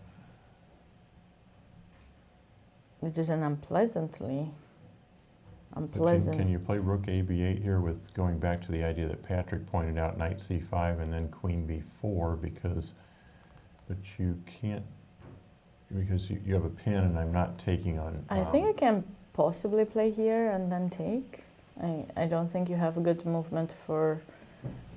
I think you have to go queen b5 to keep your bishop protected, right? Right. It looks really awkward. It does not look very good. It does not look very good for black. I mean, yes, that queen... White has to be careful with the queen, not to get it attacked way too many times, but... Like, knight b3 is natural. I'm surprised that we have not seen a move just yet. This is the current position, and it seems like Var is still thinking here about where to move the knight, but he doesn't have many options. So what exactly is he thinking about? Yeah, that's surprising. Maybe there was an offer, a draw offer. It is possible. That is something we never have access to, so we wouldn't be able to bring that to you. Yeah, I mean, I'm a little surprised he's thinking so long, because the only other square is really knight e2 with the idea of knight c3. But yeah, but maybe knight e2 is an option.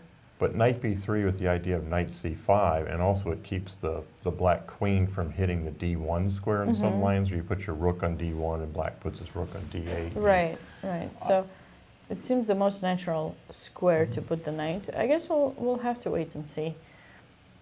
More moves. Let's hope we're not having technical difficulties with the transmission of the games live. And let's go back to Christopher's game here, because... So for those of you who have joined us later, on board 1, we already had a draw between Nicolas Theodorou and Quesada Paris Yasser. That's why we're now going on board 1. We're now going back to that game. We have shown the game ended in a draw. No more moves came onto this game either. So we're still at Long Castle. I will refresh the page just in case. Sorry about that. But yeah, nothing is going on in that game.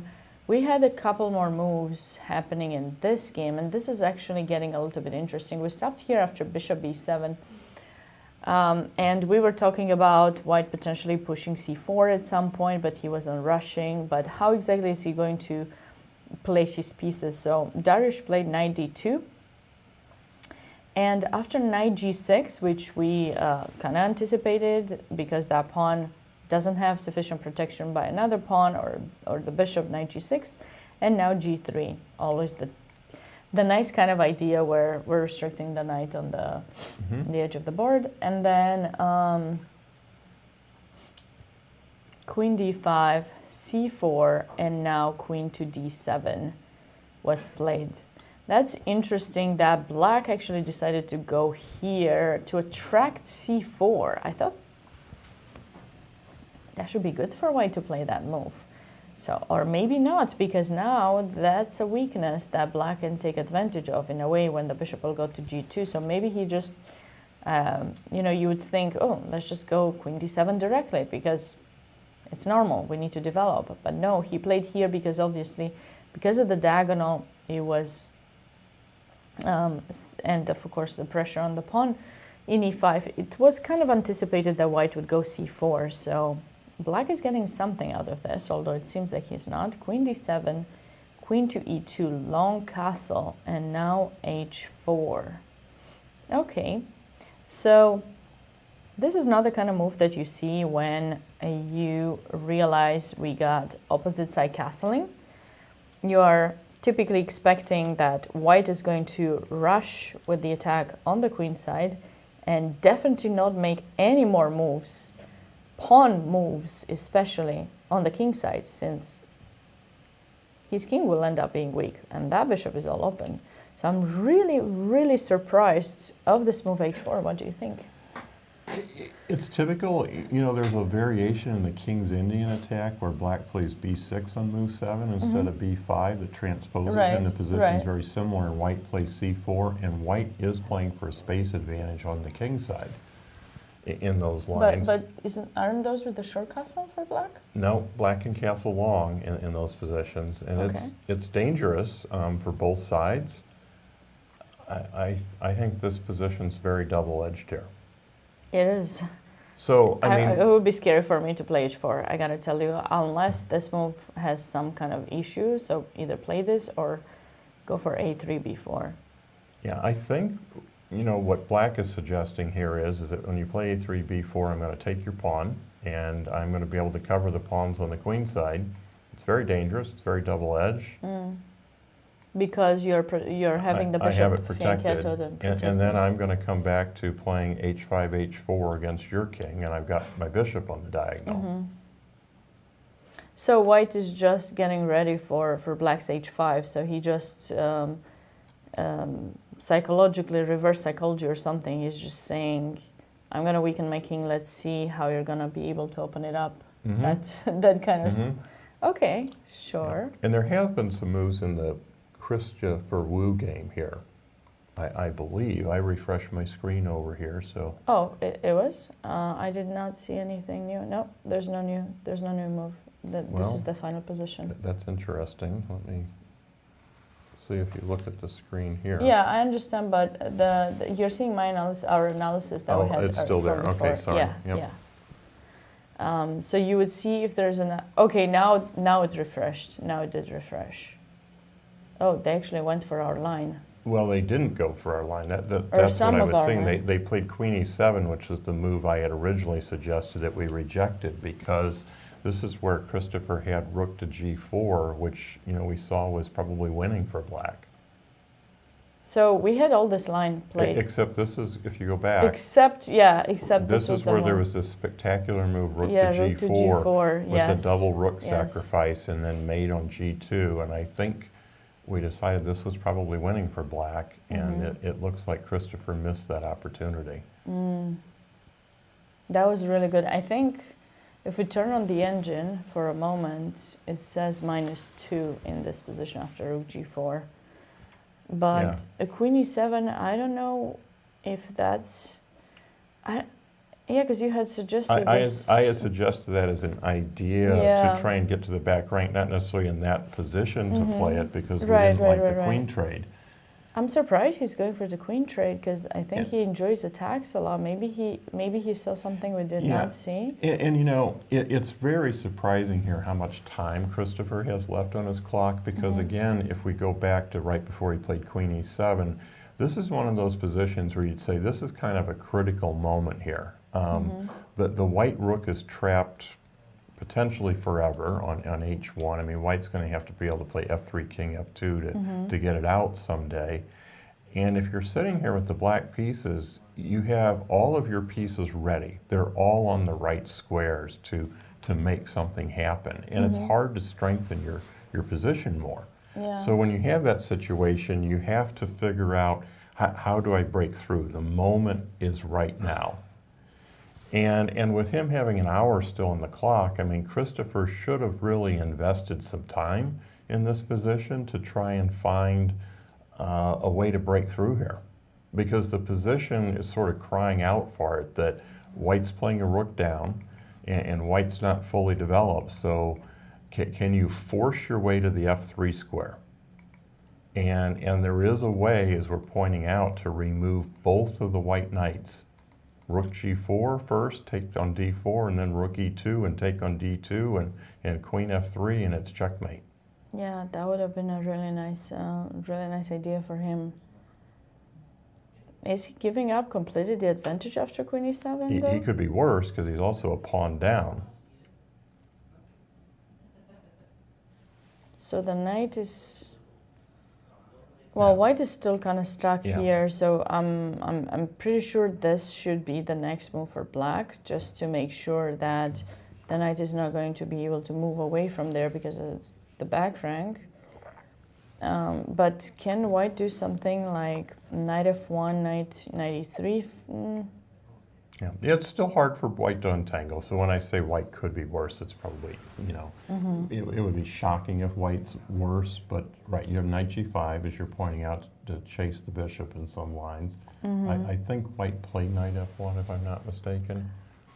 Knight e5 was played. Knight e5 was played in this position.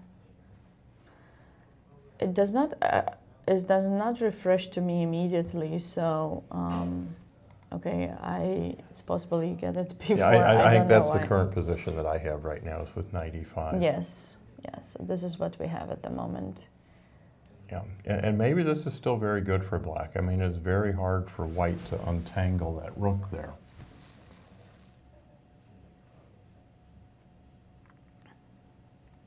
Right, one of the readers is saying, why can't, you know, black just play rook e7, double on the e file, and keep queens on the board and force some sort of zugzwang? And that was another plan as well, but I think what we were suggesting is this rook to g4 move here is very forcing, and the threat is simply rook takes d4, and it's very, very hard to find an answer for black here.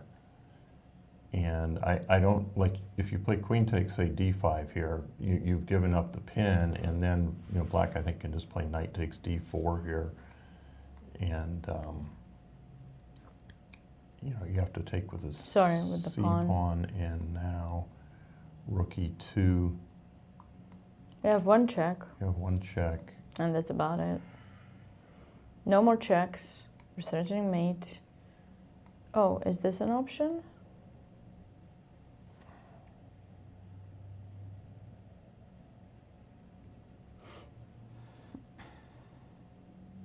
This might be an option for... Oh, hold on. I can play queen to e7. And I have a small threat.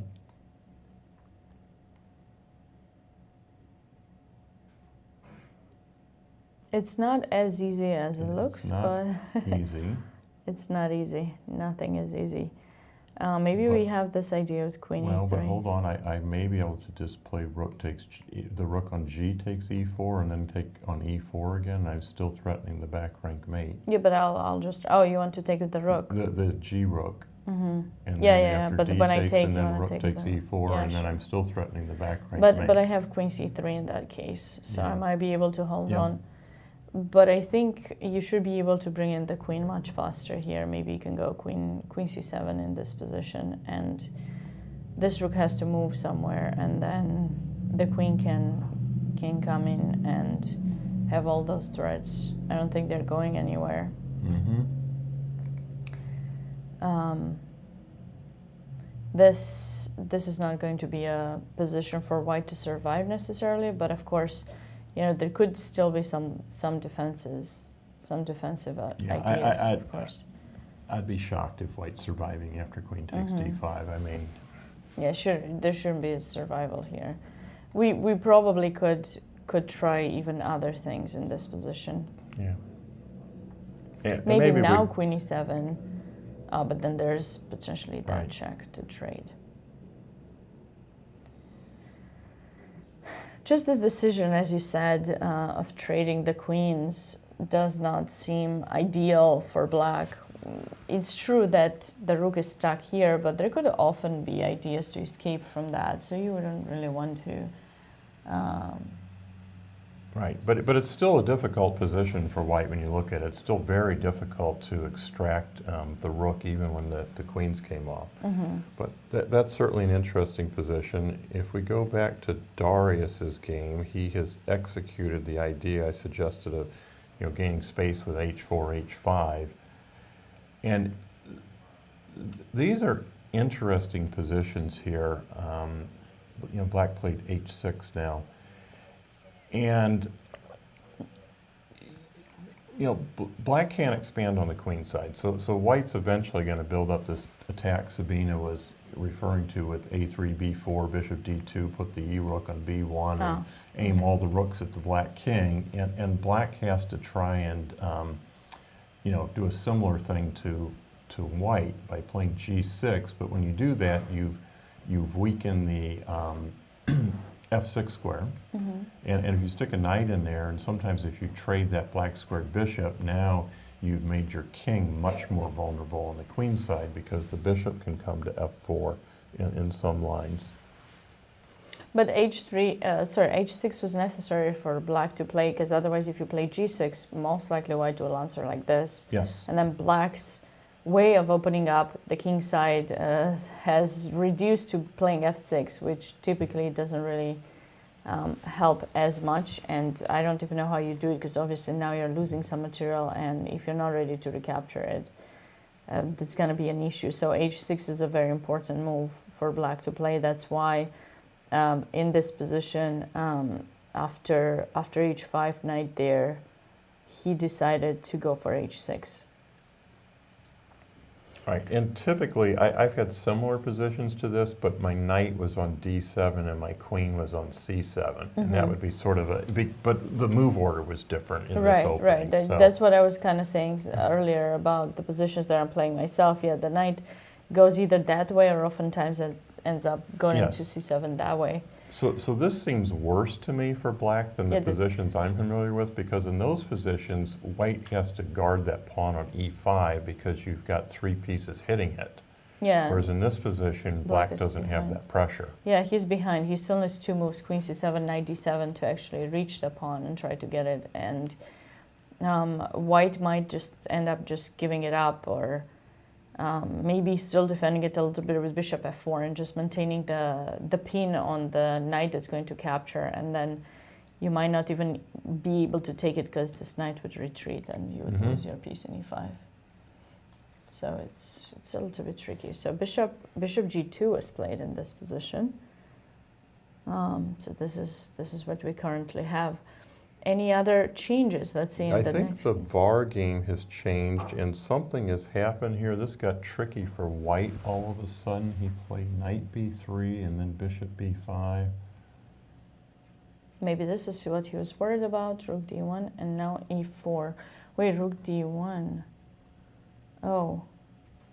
Yeah, now where does Var put the bishop? Well, he has rook d4, right? Rook d4.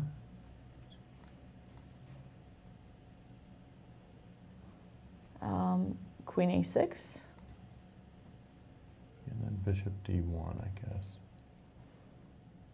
I don't know, should we trade, should we not trade? Does that matter? Should we let black be the one capturing? The only thing I don't like is that if we, regardless whether we take or not, black's next move is going to be after the queens get traded, rook d8, and then the rook might get somehow active, obviously not there, maybe here, or just active on the d file. That's going to be something hard to meet. Yeah, bishop b5 was a good move there for black, and we missed that in our analysis when we were looking at this position. But wasn't this still an option for white first, or? Yeah, well, we looked at similar lines, but I don't think we looked Yeah, at the we bishop didn't know. on We looked at d5. rook d8. We looked at rook d8, and then knight c5 was coming, knight takes b7, hitting the rook in d8 when the bishop was there. But in this situation, seems like an option for white as well, I think. But my rook is hanging on f1. Not yet, because you need to. I need to move the queen.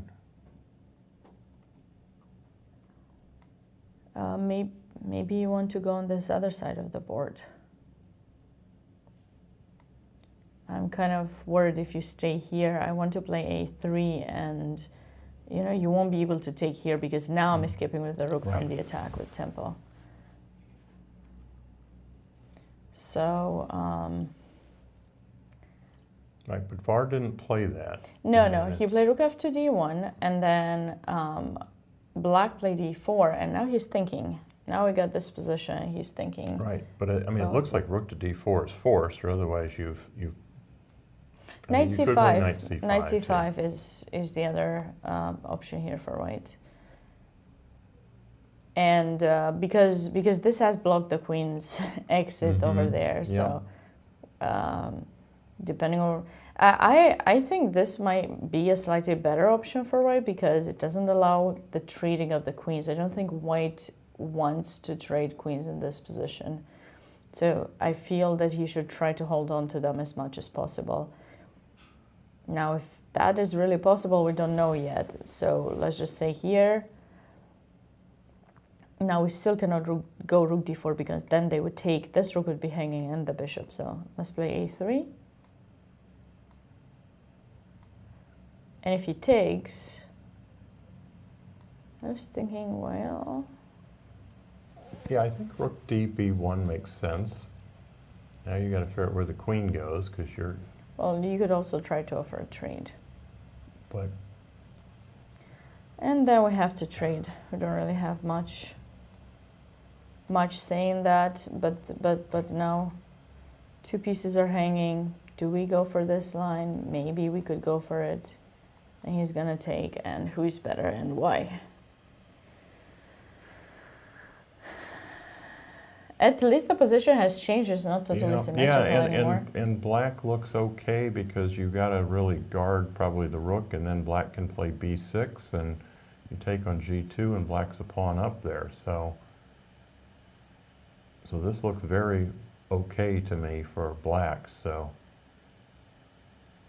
Yeah, so maybe I've made a mistake for white here somewhere. Or maybe we simply cannot afford to go knight c5.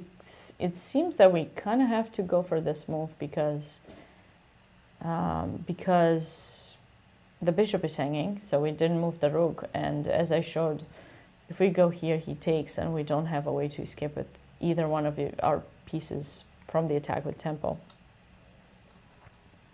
So this line is forcing, and if it's not a good kind of forcing, then we just lose something. Maybe this other rook to b1. But then, Yeah, what stops black from getting another pawn? Right. Yeah, this is a little bit scary.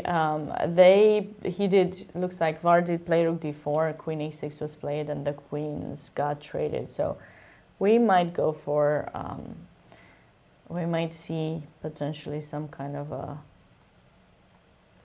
bishop d1 is probably going to be the next move being played by VAR. And yeah, black seems totally fine to me here because, you know, Dennis has his bishop, you know, outside the pawn and can put it on d3 in some cases. But yeah, and it's hard for white to bring his king into the game to get to the pawn. Maybe he can play g4, king g2, king g3 at some point, but black can always play g5 too if you do that. yeah, it's not going to be easy to reach that pawn. I mean, definitely rook c1, bishop here are some ideas for white. Knight c5, trying to support that knight there. Take advantage because this bishop is potentially slightly better than white's bishop, but in the same time, it is a little bit exposed and kind of has to stay to protect, so b7. So if black plays b6, maybe they'll be fine. This remains to be seen, but I suggest we take a short break and we'll be back with you shortly. Stay Great. close. Thank you. The St. Louis Chess Club's 2023 chess season launches in March for the second annual American Cup. World-class chess masters will gather in the chess capital of America, St. Louis, Missouri, to compete in a double elimination tournament for a combined $300,000 in prizes. We will cover all the action live from the World Chess Hall of Fame from March 17th through March 26th. Tune in for the best game in chess streaming live. For more information, visit uschesschamps.com.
The St. Louis Chess Club's 2023 chess season launches in March for the second annual American Cup.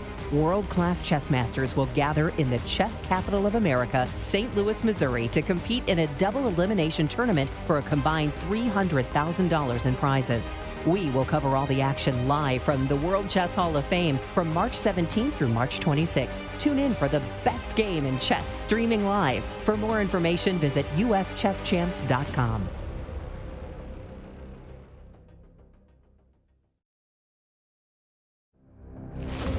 The St. Louis Chess Club's 2023 chess season launches in March for the second annual American Cup. World-class chess masters will gather in the chess capital of America, St. Louis, Missouri, to compete in a double elimination tournament for a combined $300,000 in prizes. We will cover all the action live from the World Chess Hall of Fame from March 17th through March 26th. Tune in for the best game in chess streaming live. For more information, visit uschesschamps.com.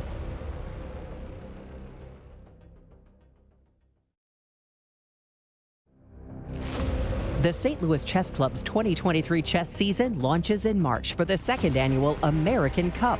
World-class chess masters will gather in the chess capital of America, St. Louis, Missouri, to compete in a double elimination tournament for a combined $300,000 in prizes.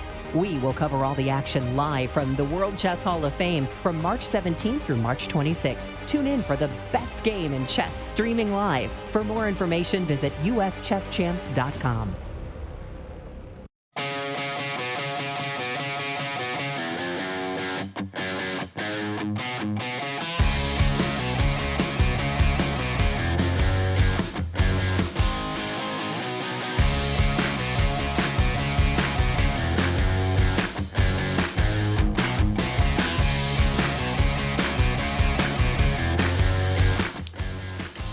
Welcome back. I'm FIDE Master Doug Eckert, and I'm here with Women's Grandmaster Sabina Foisor. Great to be back. It seems that on Twitch we had a raid. We missed it. I do not know whom that raid is from, but thank you very much, raiders. Welcome. You are watching commentary of the St. Louis Super Swiss event, and before the break we were looking at VAR's game, and before that we're looking at this game of Christopher Yu, where he missed potentially an interesting opportunity of trying to checkmate his opponent on the back rank. Instead, he decided to go for that move was rook g4. And the idea was to try to give up both of his rooks in order to be able to either get his opponent on the weakness of g2 or potentially back rank, depending on what moves white was going to do. Instead, he decided to go for this endgame that we were not so sure with Doug whether it was totally winning or not, but it appears that black is winning. We looked at it very briefly with the engine here, and again, white is playing a rook down here, and as we go through the next several moves, you'll see that white wasn't able to extricate himself from the jam that he was in here. So knight g4 was played. He tried the trade of the knight. I guess knight g2 probably wasn't going to do very much because of a potential entrance with the rook. It looks like it. So if you play rook e2, and then you have... don't think that's the move. It's not going to work there. I don't think this is going to lead, although we could be fancy. Right. But also you might even be able to just play bishop takes g2 before rook e2, so at the knight on g4. I wouldn't want to. I mean, we can always get the rook back. I think this is just going to be crushing for black. There's no defense. We're being... Right. What I'm saying, before you put the rook down, you might even just be able to play bishop takes g2 and rook e2 and oops. Rook e2 here, and it's very, very difficult here for white. King f3. Yes, and then I play knight takes f2.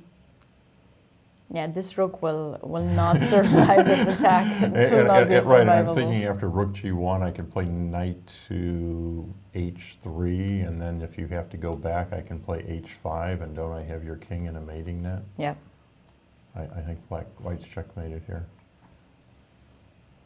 That's going to be a nice kind of checkmate.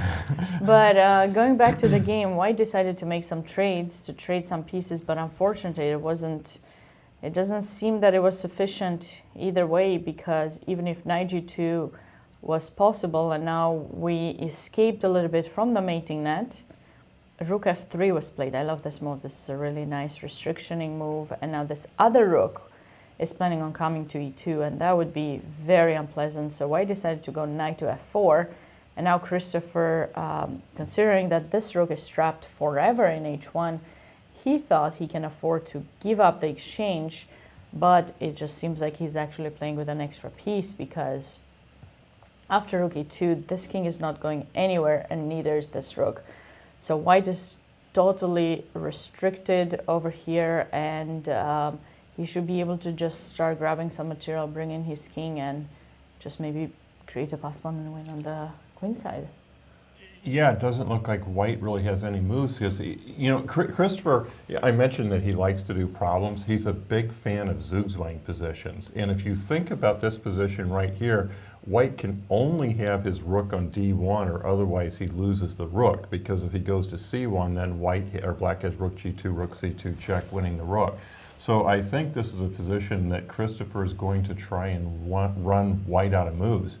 He can literally just let White move his pawns forward till he runs out of pawn moves, and then he wins a rook. Right, right. And Christopher loves zugzwang themes, so I think that's exactly what we're seeing here. To him, he's in heaven. He's going to let White run out of pawn moves and win the rook. And just move the rook somewhere there, and then check, king f1, rook here, grab the rook, and win. Yes. So that's gonna be an interesting finish to this game, where we thought White was doing much better in the beginning. Well, not much better, but definitely better. Had a much more comfortable position out of the opening, and that c3 weakening move led to a little bit of the collapse. I think this is also a good illustration about, people often ask me, why is a grandmaster better than a master? And I think Christopher showed a lot of judgment in this position to give up that g7 pawn, that he had enough compensation. And, you know, now we see him 15 moves later with just an overwhelming position.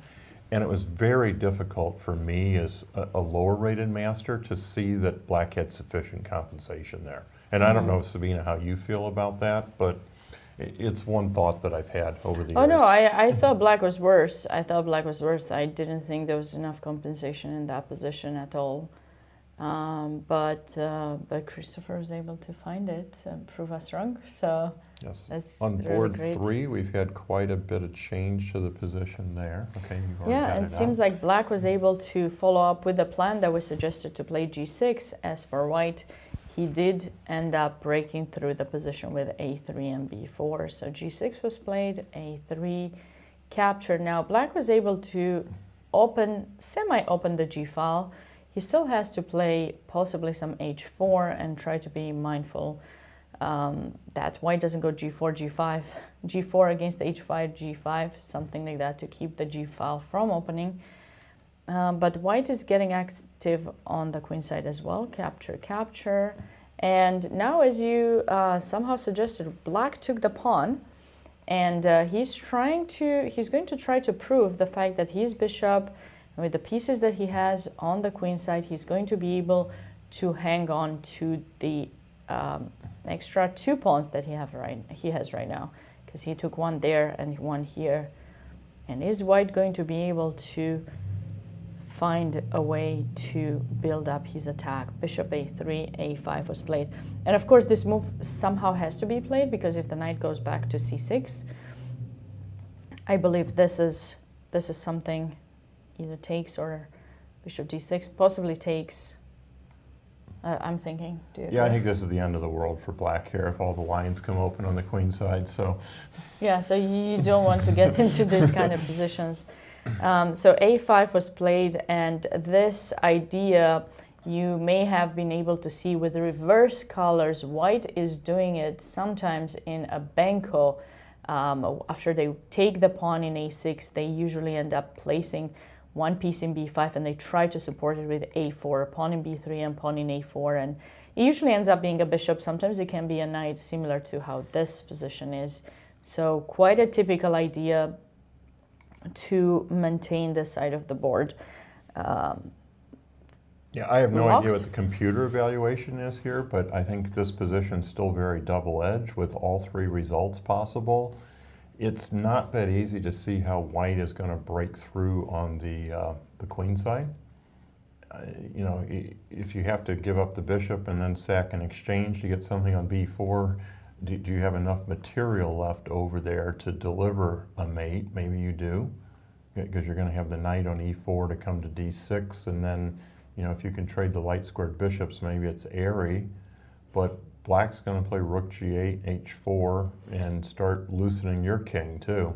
Right. No, I think c5 is going to be the move to play for white here. So you're giving up a third pawn, but then somehow once he takes, maybe takes, and just enter on the a file, which will get opened. I think that's a way for white to go here, and by pushing the c pawn, giving up another pawn, it's true, but maybe bringing in this knight to c4 and then taking advantage of some dark squares in black's territory. I think this could be Dariush's idea. I also don't know the computer It's evaluation. danger, and also, you know, white could maybe also drop the bishop back to b2 and just hit the d4 pawn. You know, with the idea that if I can get the d4 pawn, I can get to the b6 pawn, and everything falls apart. It's a very double-edged position. Black has to be quick. I mean, black's going to have to play rook g8, h4, and try and, you know, break through, with the idea being that if I can eliminate the bishop on g2, I can keep hammering away with pieces with, say, you know, knight g6 hitting e5, and even here, depending on what's happening to this pawn, if you take, for example, knight g6, knight f4, is going to be an idea for black. Yeah, very double-edged. Interesting game, though. Trying to see in the other games, we have not looked at Ilya's game for quite a while. This is the one where Fidel pushed all his pawns forward early in the game, and he did achieve that idea we were talking about, that once he traded off the d4 pawn, that made his queenside pawn majority more mobile.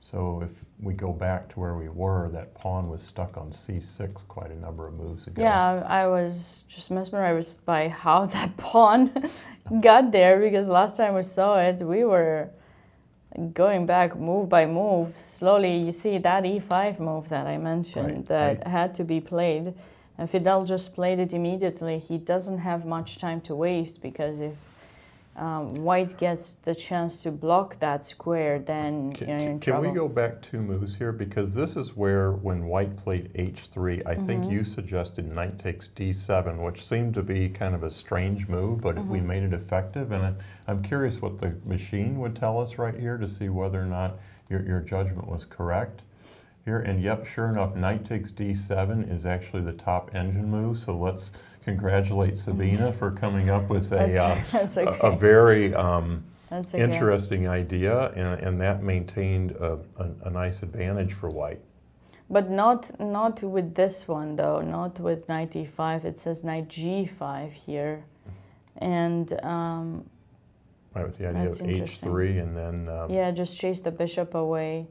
Yeah. This was not something he would have given up. Because the bishop takes e5, which we talked about as a possible idea. But it seems like black is more than fine in this position here. But still, your idea of knight takes d7 appears to have been the strongest idea in the position, because it made it more difficult for black to play get e5. Yeah.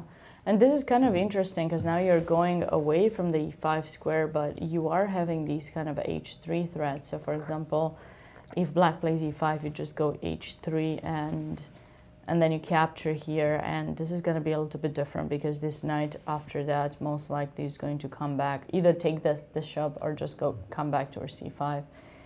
But h3 wasn't a bad decision either, just might allow black to just equalize, and still knight takes d7 is the right move. Is the right move. Yeah, because you kind of get basically a very similar position to the one we saw, because now we have the bishop pair, so we just need to protect h3, and then... I want you to force a weakening here. It wants you to force a weakening with bishop g4 and then f5, and then you can come back and, that's and nice. black has That's weakened nice. his king Right, position. right. That diagonal, I will have some breaks with e4. But instead Ilya went for the trade immediately, and he did not want to get that knight traded, but I don't know, this knight seems very unpleasant. We'll stop the engine now. Yeah, we I should think. turn the engine off again. Sorry, guys. Knight e5, we can just go back here, and then knight c4, and... Right, and this was the other comment that I made, that if you allow the knight to come to e5, you have this knight c4 idea where the knight hangs on c5, and that seems to probably come close to equalizing the position to me, it seems. I agree. Because now I think you it's have perfectly fine now. Right, you have to give up that strong... One of the bishops. You have to give up one of them. No, you can't even move. No, you could move back, but then you're still not holding on to your knight. He didn't take the bishop though. He took here. Yeah, that makes sense. Yeah, because if he took, he would destroy his pawn structure. And now he went back. He did not trade. That's an interesting choice by Fidel, because he just went back to e7. This trade probably would have delayed black, or made it maybe even impossible to get that pawn pushing, because that's going to be hanging. But by going back, he still supports the c5 push. He's not helping white get that rook into play, as it would have happened if the trade happened. And now, knight b4. So this is how he was able to get that c5 in. Yeah, very creative play there on the part of Fidel to get his pawns moving forward, and that's not to say that he's equal here, but he's at least, you know, progressed on the side of the board that he needs to progress on. Bishop e2, c4, bishop went to c3, queen c5, and as these trades happened, what do we think? Yeah, let's progress here, I think, to the end position here, because they're maneuvering around, and Yeah, white is getting the d file, but it allowed this knight in b3. Now the question is how strong that knight is. Well, the knight can also maneuver back to d3 as well and just block your rooks. And you got to be careful not to mess up and lose one of your rooks, like one of those games that we've seen. But white still can oppose the knight on d3 with the bishop on e2, and e2 or or something e4, like that. yeah. So it's possible that white's still even a little bit better here. But as I say that, I doubt it. I don't know. I was thinking to play this, but I have the feeling that black can take. Possibly.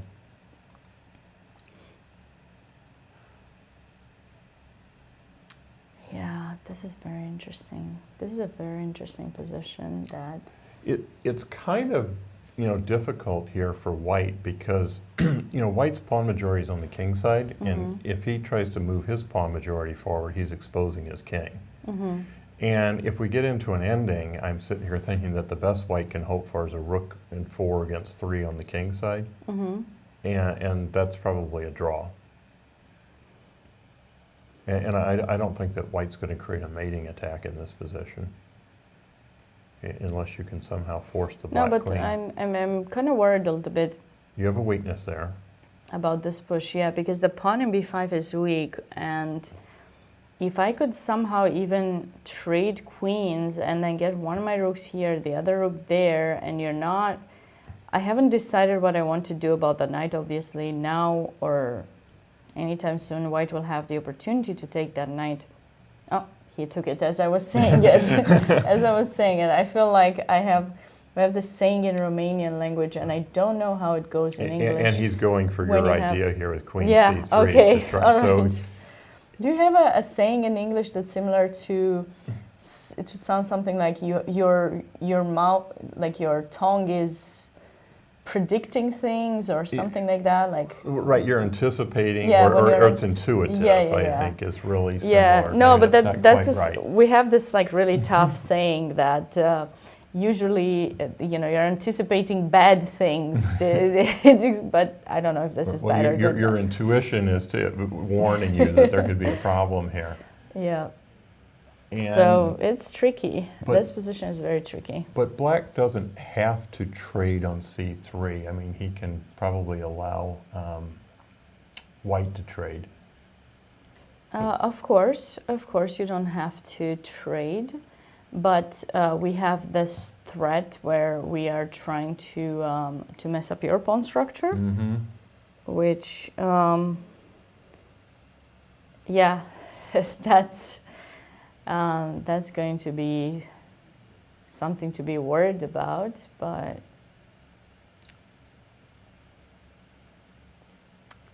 I don't know. I don't know what's the best thing. Can we draw this? So for example, if we take. I want to be aggressive. Sabina is the aggressive kind, especially towards the end of the day or halfway through, wherever we are. I think in the day, am I being too aggressive? I think so, because white's going to get back. It's going to get back? Yeah, even Okay. if you pin my rook on the back rank, fine. Okay. I play rook d1, you're going to play a3. Well, or rook rook d2, d2 is better. yeah. You And got then lucky, you- you got that move. That was the move. Okay, fine. We're going for this. We're bringing our king. No. I was being over. But I think Well, I think there's some black is entrances. okay here, because I can't make progress as white either. Mm-hmm.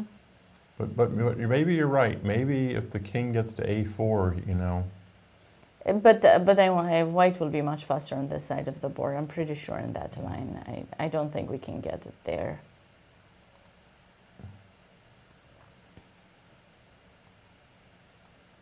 Like, you play e4. well, yeah, this just keeps you super restricted, and then I'm pretty sure the white is much faster in this situation. I could. You got no? rook check here, and then the king comes in. Now you could have a problem. Maybe I went. Maybe I went too fast. Maybe I went too fast. Okay. I thought white was faster. Now somebody's saying that Ilya blundered here. Patrick is on the screen, so I'm not sure what's happening in the game here. Which game?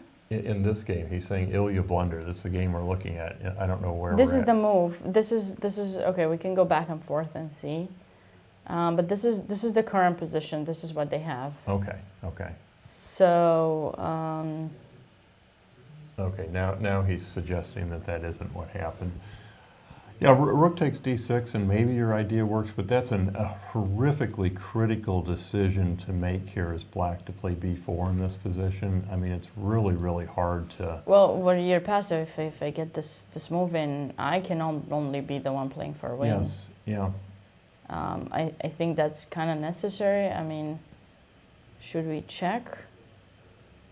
b4, top engine move there. So again, Wow, Sabina I need to. correct here. I'm She not is even spot spending much on. time with the engine at home. I don't really like using the engine. That just happens to be a thing. Well, no, but that's great intuition that it works. And it makes some sense, because you're really tying white down over there, and then you're bringing your king in, and white can't ever bring his king into the position.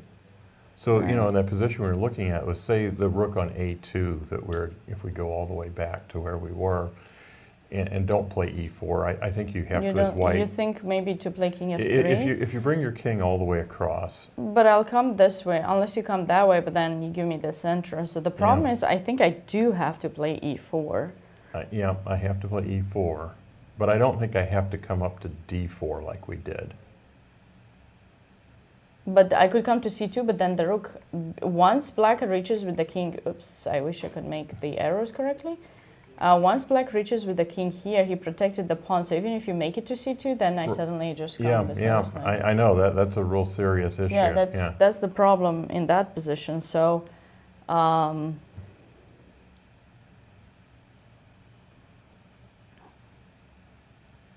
Yeah, it's a very interesting position where, you know, Yeah.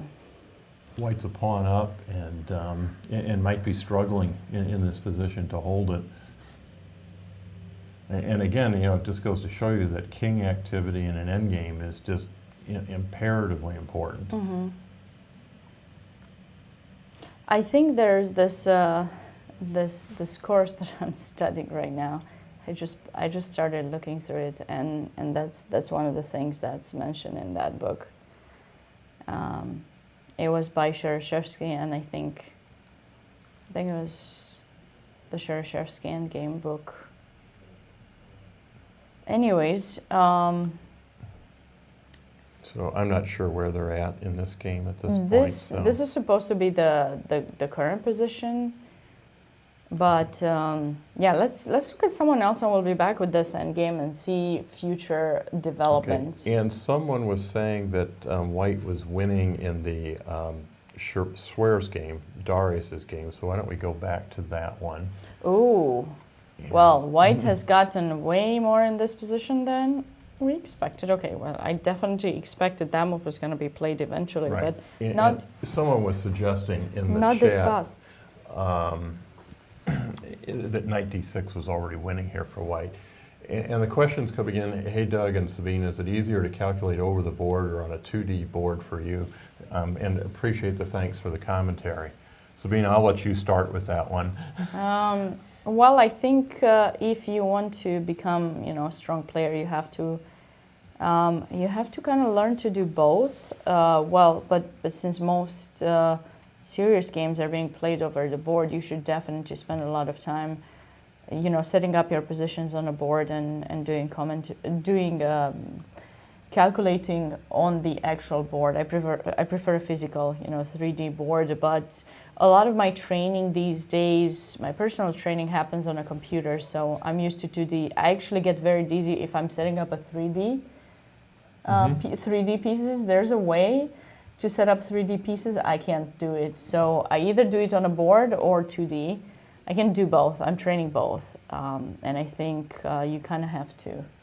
Sometimes it's faster if you are able to just do it on either on the computer or on a book directly. Right. I do my problem solving and training on a board, but I've found as I've gotten older, I can actually see everything on the computer screen quicker. So when we're looking at the pieces on the board, I can really see the whole board right away. Whereas when you have a real chessboard in front of you, sometimes you're having to move your eyes back and forth to see the whole board. So I think I probably actually calculate better looking at it on a screen because I'm seeing more stuff, you know, instantly when I'm seeing it. That's interesting. But that's just me, and I think yeah. everybody's a little bit different. And as an older player, I think, you know, people tend to think older players are used to looking at things on a board, and I do a lot of studying out of books still compared to some of my younger colleagues. But I think I do see things better when I'm looking at it on the computer. So, what? So he played knight d6, and then after the capture, black didn't take back due to... That's surprising to me, but... something. Due to something he was scared of, which I don't know what it was. But yeah, White's actually crashing through here, I think, with, you know, bishop takes b4, a takes, and rook a4, and he's going to double on the a file. And oh, you want to go? Oh, okay, that's an idea. yeah, black might be able to guard some stuff with knight d7, but I was thinking more like just going here, but your idea could be fast as well. I was thinking maybe that works. Knight e5. Yeah. Knight here, and thank you. Oh yeah, you're threatening a family fork. Yeah, and then as well as rook so a7. the idea would be if you capture, after that, you know, there's going to be mates directly. But I mean, we could just double too. I think you're right. I think you're absolutely right. That's the right idea. This is really great because we are having those two squares controlled. So the queen doesn't really get to go anywhere. That's hanging, and I'm just literally restricting the king. It's just mate. Yeah, or you're winning the queen. Yeah. Yeah, that's it. But Okay, so queen b8 was played in this position, and then bishop takes b4, pawn takes b4. So he thought the queen here would help him in case of some knight e5. He probably thought that the queen would kind of cover a lot of things, I guess. But does it really? I don't know. I'm not so sure.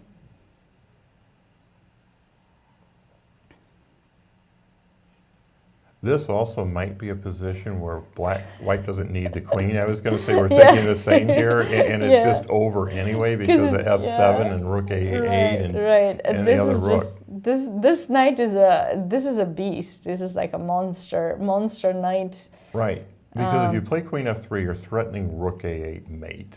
Oh, okay. He went to e4. I was deciding which one. Oh, I would go to f3 because that way, if he takes, I bring the king out. But maybe he saw. Okay, I don't know. So it may not matter. Let's just see. So the threat is check and winning the rook, right? So that's our threat. Now, is this an option? Because, you know, how do we mate now? Yeah, well, I can take the exchange if I want. Well, we can or take there. I was thinking play this. knight c6 and rook a7, rook, that's what I say, that's probably just mate. This is nice. I just saw so many so many mates. Yeah, I think we both saw the pattern right away. Yeah. That white can trade queens and it's just mating. So this looks nice, and if Dariush wins, we're saying it right now. Jacob better bring him in for it. Yeah, we're trying to get interviews, everyone, but unfortunately to our audience, one of the issues when you have a 2-round-a-day tournament is these players have another game that they have to play, and right now that next game starts in an hour and 45 minutes. They haven't eaten, so if you think about their situation, they probably have to spend 45 minutes to go get something to eat. They're going to spend 30 minutes prepping for the next game, and that really takes 100% of their time. Right. So that's why we're struggling to get interviews today. We were hoping to get Nicholas on. He had a relatively quick draw, and he played 2 just wonderful games yesterday, but unfortunately we were not able to get him earlier today. So why don't we go back? But this is going to be another one of those nice games. I think. I will have a lot of. I need to see if my class later today is going to be recorded or not, because if it is, then maybe I shouldn't be, talking about some of these games in my lecture later tonight. But if it's not recorded, maybe some people at the club who have not had the chance to watch these could enjoy some of these brilliant attacking ideas. So I'll find out about that later. Can we go back to Ilya's game? I'm trying to see if I refresh my board and they either did what we suggested or if I'm... I do not see, it says 000, so I don't know if you lost on time or, if I refresh, it's going to mess up a little bit with everything, but no, I don't think he's made a move. Okay. After queen c3, we have not received extra moves. Okay, then why don't we see if we can go to VAR Akobian's game. VAR's game. We kind of focused on the top boards today. We can certainly go to the lower bottom of the 10 games, hopefully. Yeah, this is interesting. White has snatched a pawn here. And he did. How did... So he allowed that knight. See, I told you that bishop's going to be an issue, but looks like Denis has saved that bishop, but now he had to give up his pawn. Why did he? He's going to get it back. He's going to get it back, I think. No? Well? You seem to disagree with me about the recapturing. Wait. Okay, so there he obviously has to play knight to b5. Well, or this. And if he plays there, I play a4 is a problem because there's a pin. So now I want that to move. So I'm now you could go here and there. C2, right? Yep, I agree. It might be the only move. Yeah, I don't know. Well, you could go a4 and give up the pawn back because we took a pawn. No. If you play a4, black plays rook to a8, and then you don't have a square for your knight because the knight b5 it's pinned. Right. That's right. Let's show that. That's a nice line. That's a nice line to show the audience. So if you go here, oopsie, that was a pin. So when you take back, you lose a piece. Okay, well, that's bad. So the rook c2 is probably what VAR has played, has anticipated, I mean. He hasn't played this yet, to our knowledge. And now, if we go rook a8, there's going to be rook c8. That knight is still really restricted and loose down there, because I was sitting here wondering whether, you know, if black played something, or white, you know, can you play knight b4 even, or is that just chasing me to where I want to go? Where does it want to go, c7 or c8? Right, but if you go to c8 and let's say that you trade here, and then, you know, I play... You can also have this move with black. You don't need to take just yet to let you capture. And now wherever you move, the knight will take it. Okay. Okay. I missed that final move. I have to be careful. These knights endgames are always very tricky. With the knight out of nowhere just jumping around. Right, but you can force the knight to c8. So go back here. By capturing first. By capturing first, okay. And now I've got that knight down there, and it like, let's say if I play rook a6 here to attack the pawn. The knight has no square, so I'm threatening king e8, king d8 here as black. And I'm also threatening your pawn on a2.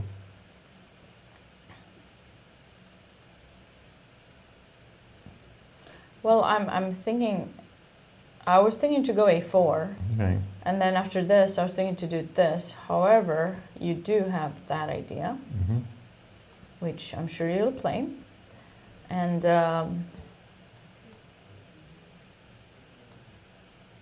what is happening now? I don't give up that easily. No, I'm not saying this is good for black. No. You play f5 to guard your pawn. Keep guarding them. Yeah. Okay. Well, now maybe I should give up now, because I tried everything possible. And well, but you could also put the rook on that. c1 instead of d1 to begin with. So that's another variation here. I'm saying before you played rook d1. So in this position. In this position, you could put it on c1. Yeah, that if we do rook c1 now... And I guarded the knight, but I also haven't extracted the knight either. So like... They're saying there are multiple moves. There are multiple moves that do not appear to us in the Nyzhnyk game. Okay, now they appear. Now they appeared. We have additional moves. They went for the line. I'm telling you, I'm just guessing. I'm just guessing. I don't know. Maybe you should go play. Maybe now it was the right time. You know, I've done some training. Maybe now I should have played some tournament. But unfortunately, they went. I decided to be here. So they went exactly for the line that you suggested here, Sabina. And this is actually. I wish I would play this good when I play my own games. You know, when I actually play the tournament. I know. Trust me. I've played some horrifically bad moves recently. I wouldn't blunder this. Yeah, so they went for the, whoa, b5. Okay, well, that's a move we did not consider at all, but... I think he saw the trap. I think that's a great move by white, because he's going to basically force the trade of the b and a pawn. We were too passive with white, allowing the black king to come in. We were just, But, okay, so... Yes, the problem is, although black is entering the box of this pawn, which is this one, because this pawn pushes with tempo, we do not manage to catch the pawn with the king. So it's one way, even if you're in the box, you don't catch it. That, or if the pawn, is on the starting square and it goes like this. So you have to be able to be closer in the box. Okay, so what to do here with black? I think we still should play here. And the thing is, in this position, black has threats like this. And this is one of those kind of ratty ideas, because now, for example, if you try to stop me from going king e4, I've tricked you, because now I've entered in the box of that pawn, which means when you push, I just move my rook somewhere, wherever, and my king is going to stop your pawn. So that was just reminding everyone Retti's idea, 1921. But instead, we go for b6. And now I haven't quite given thought how exactly I'm going to take that pawn. But I thought I would come this way, but I'm not as fancy as I thought I was. Yeah, one of our readers is suggesting that you play rook b7, you trade, and then white's rook is on a7, you know, to hit the pawn.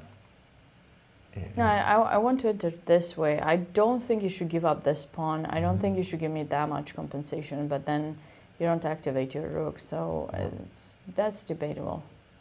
Right, but let's say if you play king to e4 here, I mean, white doesn't have to take that pawn. I mean, white, but he probably does, 'cause you're saying you're going to play rook b3 and c3. No, but I cannot play here. I don't think you should take there. If I play here, you have this move, and I can resign. Here, I will resign, I think. Because my only move is this, and then you take everything, right? Well, I mean, this has to be calculated, of course. We are just going to analyze it for everyone, but this does not look, still doesn't look easy. I thought it was quite natural for white, but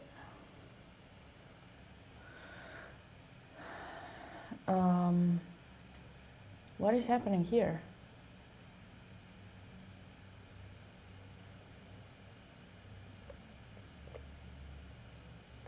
Yeah, I mean, it's a strong pawn on the c file, but I would be surprised if that holds up for black there to give up both. Okay, those you know pawns. what? I mean, I'm not going to give you counterplay. Right. Yeah, you don't need to give counterplay. No, let's not.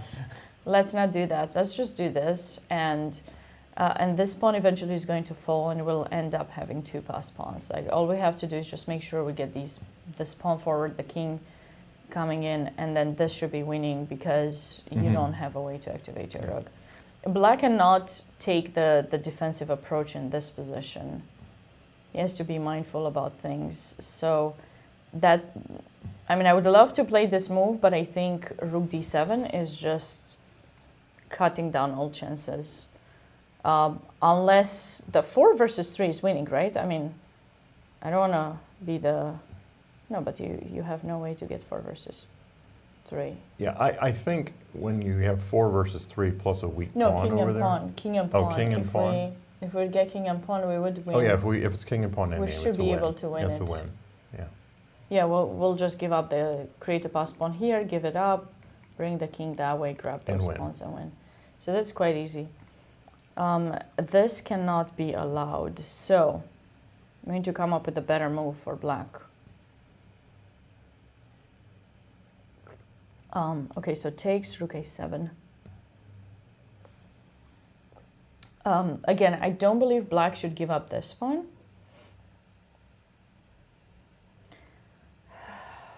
We have to go for this. Yeah, I can't imagine that this is good for black, but maybe you got counterplay.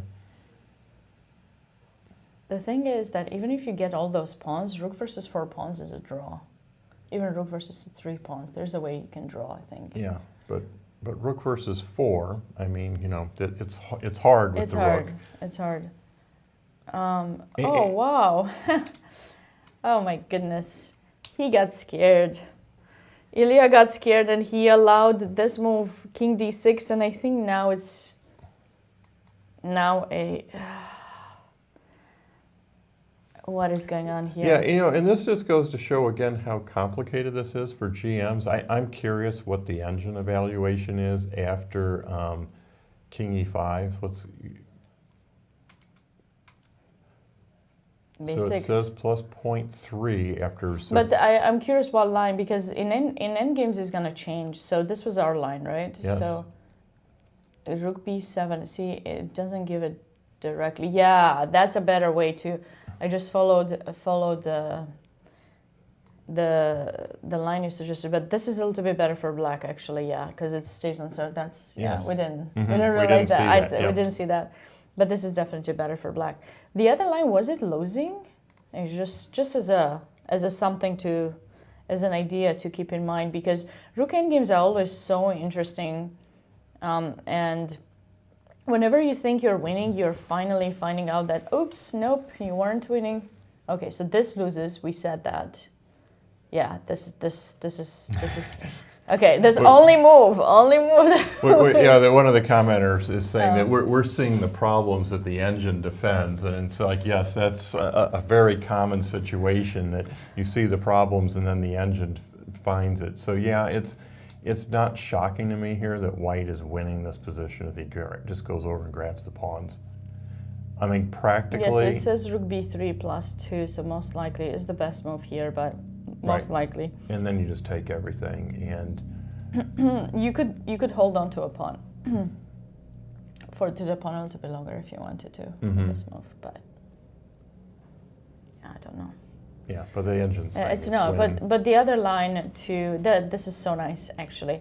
It's very important. This is like a good finesse to be mindful about. So after b6, we don't go rook b7. We go here. Let him push the pawn and then get our rook. Because anyways, we will have to move the rook 2 times, but we get it on a square where it actually keeps our position protected. So now if rook a4, I think king d5, and the difference is now that the rook doesn't get to cut us off and get to d4 and create damage. Now you just, if there's a check, you just end up even losing with white. So you have to be careful not to allow that entrance, of course. So white probably would go here, and yeah, okay, this would probably lead to a draw. So that's why Ilya decided to go king f3, but check that out. I didn't get the chance to close the engine. But did you see the change? Did you see? Yeah, it goes after king f3, then on king to d6. Well, because if the king takes that pawn, then right, black is actually winning in this position now. So this is an amazing change in the game. And again, rook and pawn endings, I told you guys a day or two ago I belonged to Jakob Ogart's killer chess training, and he spent 52 weeks going through rook and pawn endings. He had one class a week, and it's just amazing how difficult these positions are. And even at the grandmaster level, these positions are just incredibly difficult. And I know they're planning on putting out a couple books this year. I think one of them somewhere in the 800 or 900 page range. Sam Shanklin's going to be the author of it, and they've got 2 of them actually coming out. And they're incredibly difficult. They're interesting if you like this kind of stuff. And you're going to get these types of endings in your games, a very high percentage. It's the most common end game, so you have to know something. And it just goes to show here, even at the GM level, how easy it is to mess up something. Not play them well. Yeah, I don't know if this is going to be really lost necessarily for white, but white has to be on the defensive now, has to find some defensive ideas, because that pawn is going to be lost. This rook is still very passive, and with what white has on this side of the board is not going to be sufficient to hold on. Right, but if you think about it, Sabina, we were talking about it, if the black gets the king to a4 in this pawn structure, now the black rook can roam and the white king can't get in there. Right. It's stuck. Right. We haven't checked if b5 was necessarily the best for white. I don't think we checked. It said that yes, that was actually the best, but it had to go with the other line where he was actually, taking that a3 pawn. Like, it was very important to take it. Now the king f3 was played, he must have forgotten, Ilya must have forgotten the Reti idea or something, because he, allowing this is not really the ideal thing to do. Right. And so there's been a lot of progress in other games here. So yes, why don't we we go had to... a result. We had a result in the Dariush Dagopati game. Like, we already saw that it was heading towards an end, but I think if we go here, this is where we left it off. So as soon as the queens were traded, 97 was the move played. Oh, he took the exchange and he didn't play for our mate. Maybe knight c6 wasn't working. I saw a move after I suggested. I thought maybe he could have given up the exchange there with king b7. Maybe that's something that Dariush didn't want to deal with. So at least he takes a pawn, and he takes the same kind of thing that happened in the game. Of course, when you have the choice in grabbing 2 rooks, when you're forking 2 and your opponent gives you the choice, you always want to take the one that doesn't do anything, because the other one is dragged from actually doing something to capture your knight. So, you know, if he instead took there, this rook would have been putting some pressure on the pawn in d6. So that was, you know, the right thing to do. And now he just started taking all the pawns. A nice game. Hopefully we'll have an interview of Dariush. We haven't been told anything yet as to whether that is happening or not, but... Yes, we're looking into it, hopefully, but no promises. Why don't we go to Christopher Yu's game, where he was winning according to the engine at one point, and they've moved a long, long way away from where we were. We had this, I thought, where Christopher could win a rook by running. Oh, you know what? He ran him out of pawn moves, but then no, go back right here. He didn't play rook to e2 here, is black. Why wouldn't he play rook to e2? I don't know. Because this gets to this Zugzwang that we were talking about. Now, yeah, well... Right, you push f5 and I play f6, and then what do? You can never play rook f1. Or you can play rook to d3. That might be the option that he was looking at that gets him out of this.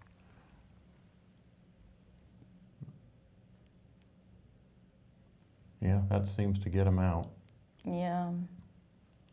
Because if you do this, we'll take, and if then you have the rook and pawn ending. Okay, so there was a way out. Okay, there was a way out.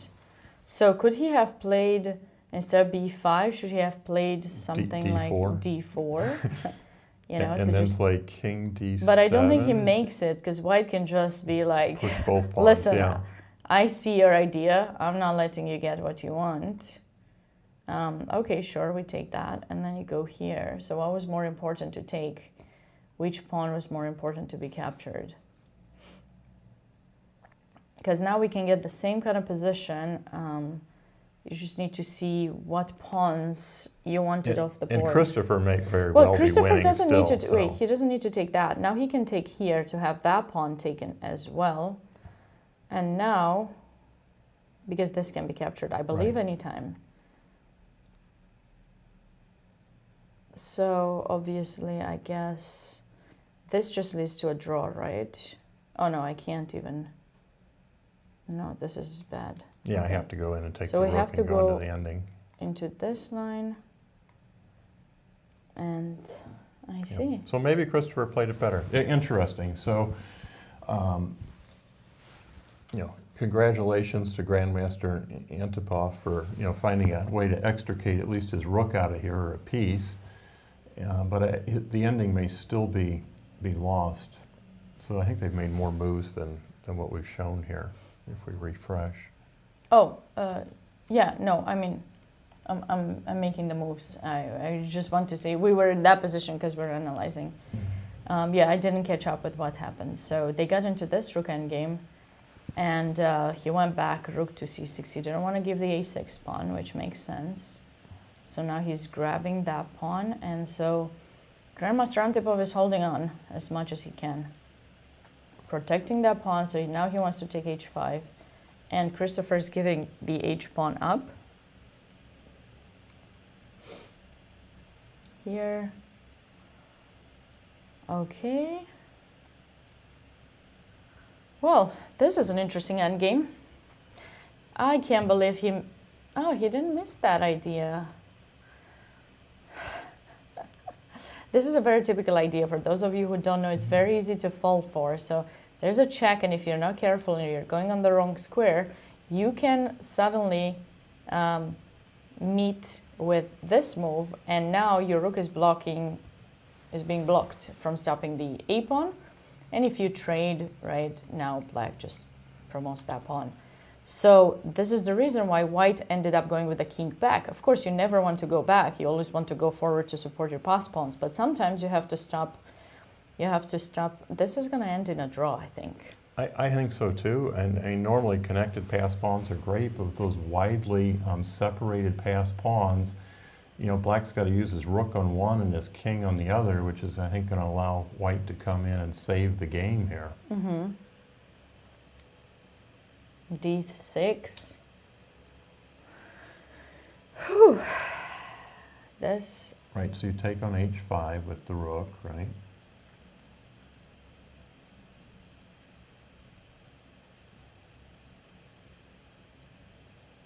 How does he plan on saving the game, actually? Why did he do that? I guess he was losing the pawn anyways, but... Okay, so is this now winning for black here? No, I don't... I'm going to have TBD. TBD. Well, right, but okay, so you play king e4, now No, I you play have king king f6, f6, yeah, right? that's And good. now I've got my b pawn guarded and my f pawn guarded. Well, I so- can take here. I can take this one. I need to find a way to get one more pawn. King e6. Yeah, that's an issue. And I cannot do that because there's check, and you take my... so that's an issue. I'm going to lop off Now the d6 you pawn. have this threat, actually. You have this very annoying threat, and now I'm in huge trouble. I don't even know. Okay, so maybe Christopher's still winning the game. We cannot make an announcement and then change it again to, oh, it's a draw.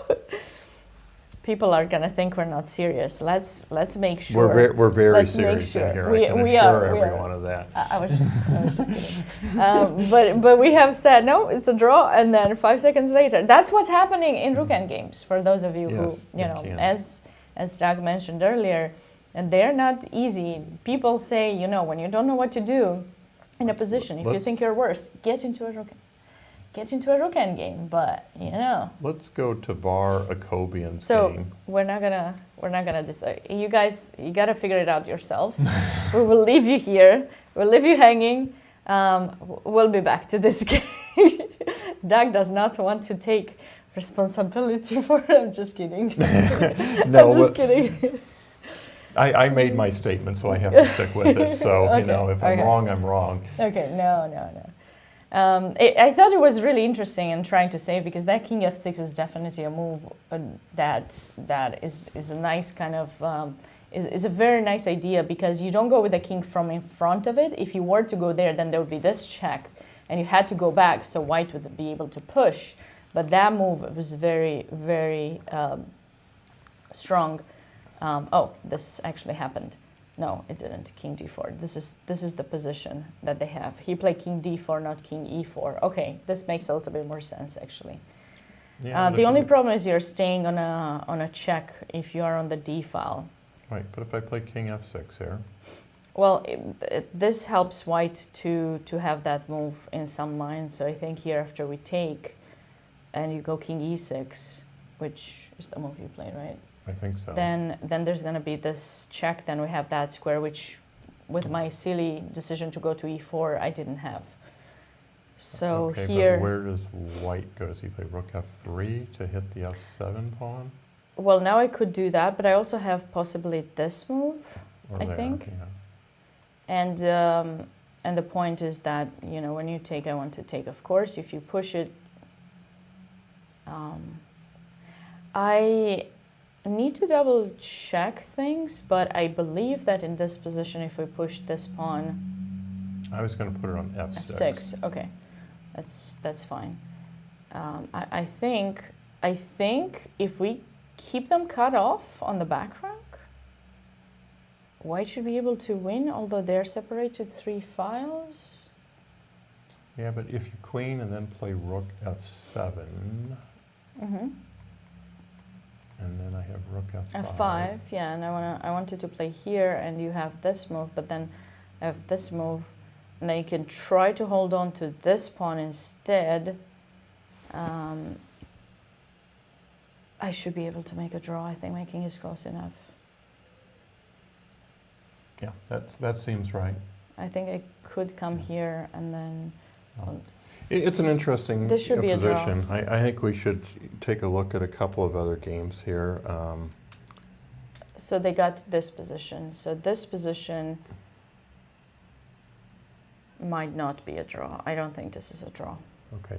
I think this is losing, so you might be right in the Well, end. but did they play? Yeah. So white played the wrong move then.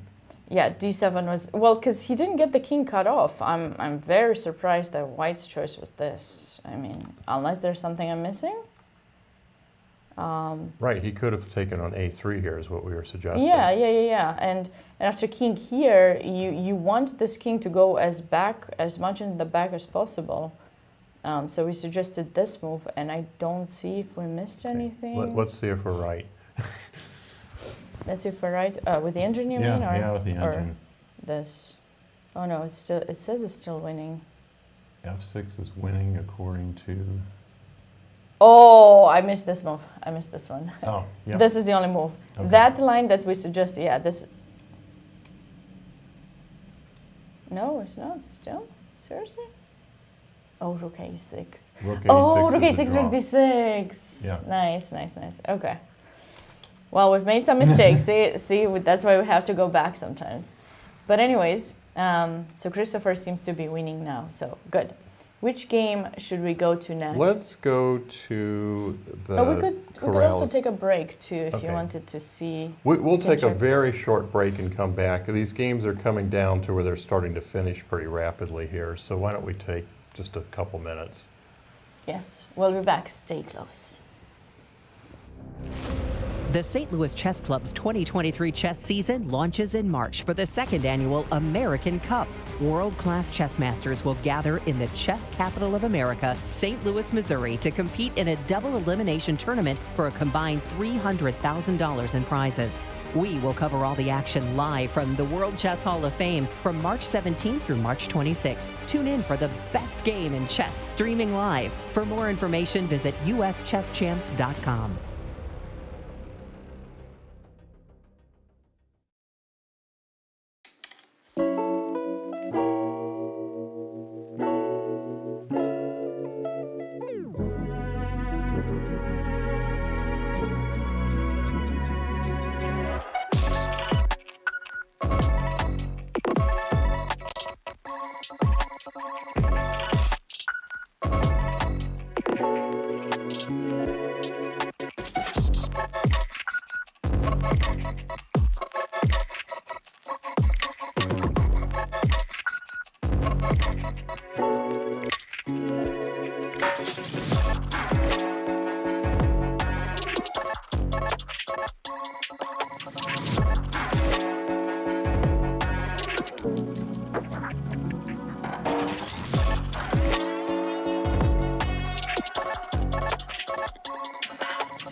Welcome back to the St. Louis Super Swiss. I'm FIDE Master Doug Eckert. And I'm Women's Grandmaster Sabina Foisor, and we're very excited to take you through the final moments of this round 5.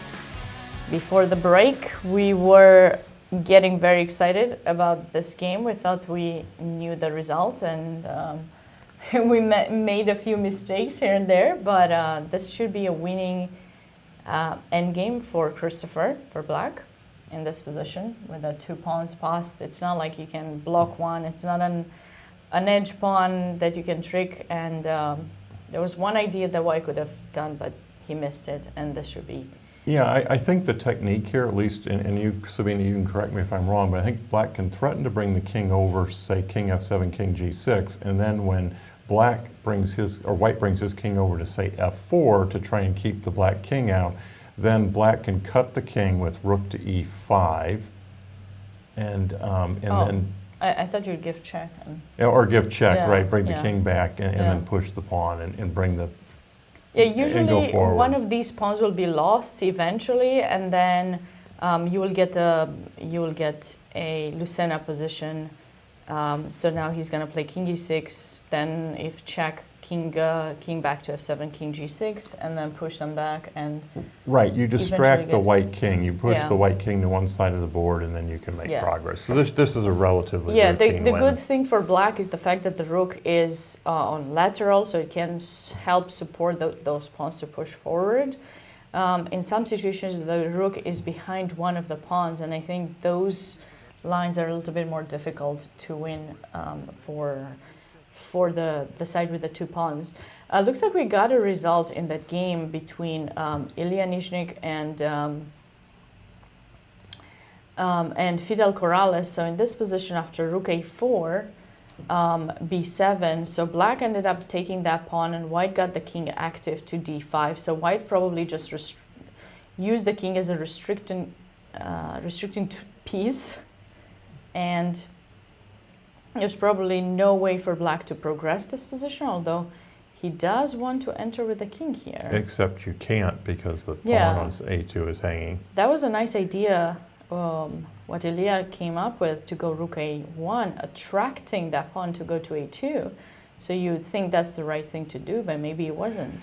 Yeah, I looked at this a little bit when we were on break, and white was actually okay here, because if black didn't put the rook on a4, then when white brought his king over to d4, he was attacking the pawn on c4. And with the black rook on a4, black can't bring his king into a4 like we had suggested. So I think this position was probably drawn here, because black doesn't have a great square to put his rook and king at the same time. If I can put the black king on a4, I'm winning.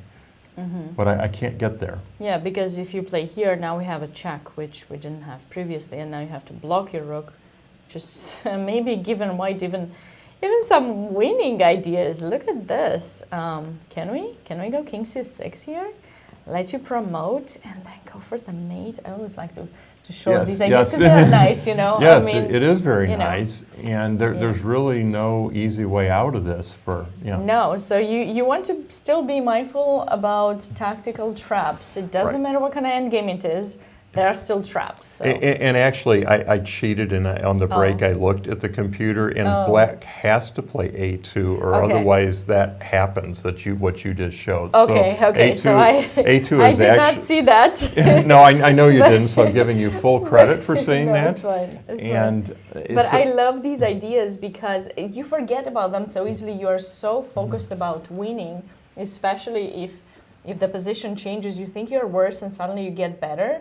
And you just sometimes can make a wrong evaluation of the position, and it's very important to stay objective to the position and not, just suddenly feel that okay, everything is going great. Let's go for the win. So this game ended up a draw, which is very so they played a few interesting. more moves. Seems like so a2, making sure that white's rook was totally restricted over there. And now, I guess there was no entrance for the king. This idea with the king, I had it there highlighted because we were talking about the idea that you wanted to do, but it's impossible. So he checked. Okay, so he ended up giving that pawn, but this is not going to be sufficient for black to to win here. Okay, Right, because so, of the mating threats, they just repeat. Yeah. so I guess White didn't want to try to play for more here with the capture of this pawn, probably because there's no need to. Yeah, if you're losing both of those kingside pawns, you're running some risks here, I think, as White, because the black king is stopping the c pawn. I mean, it's cut, but only by one file. But how exactly would you? You're restricted. I guess I at am some point you will give me some checks. I'm going to give you some checks, forcing and me I'm in going to bring front. the h Yeah. pawn down the board. And this king might end up getting to a7 to restrict White from going out from that way. So you'd only have to escape, this way, and then Black is going to give some checks in the back, and then you will have to go right back. So there would be no progress, and then Right. the players agreed on a draw here. Right. You normally have to have the king cut by 2 files. Yes. So, Yeah. and it's only cut by By one one, file here. yeah. So that makes the difference. So you cannot do the idea that Lucena came up with, I think. You just don't have time. You normally could, but don't. Well, do you really not have time? Well, White didn't take you the shouldn't. chance. Yeah, so, you shouldn't have time, because, okay. Let's go. Ooh, so Var was able to stay with his extra pawn. Yeah. Lots of things changed since we last saw this position. There was a knight trapped. Lots of things. Yeah, 'cause Okay, so did you get the chance to look at this? I or did not no? look at this one because I was interested. We looked at rook to b6 on the break, and rook to b6 is the best move. Rook c5. Or rook c5. Okay, so they're similar. So they played. Okay, I can stop that. All right, so knight b5. So he was able to take the pawn and escape with it for a couple of moves. Now Black took it back. Knight d6. We did see this very unpleasant idea. At some point, this pawn could be captured.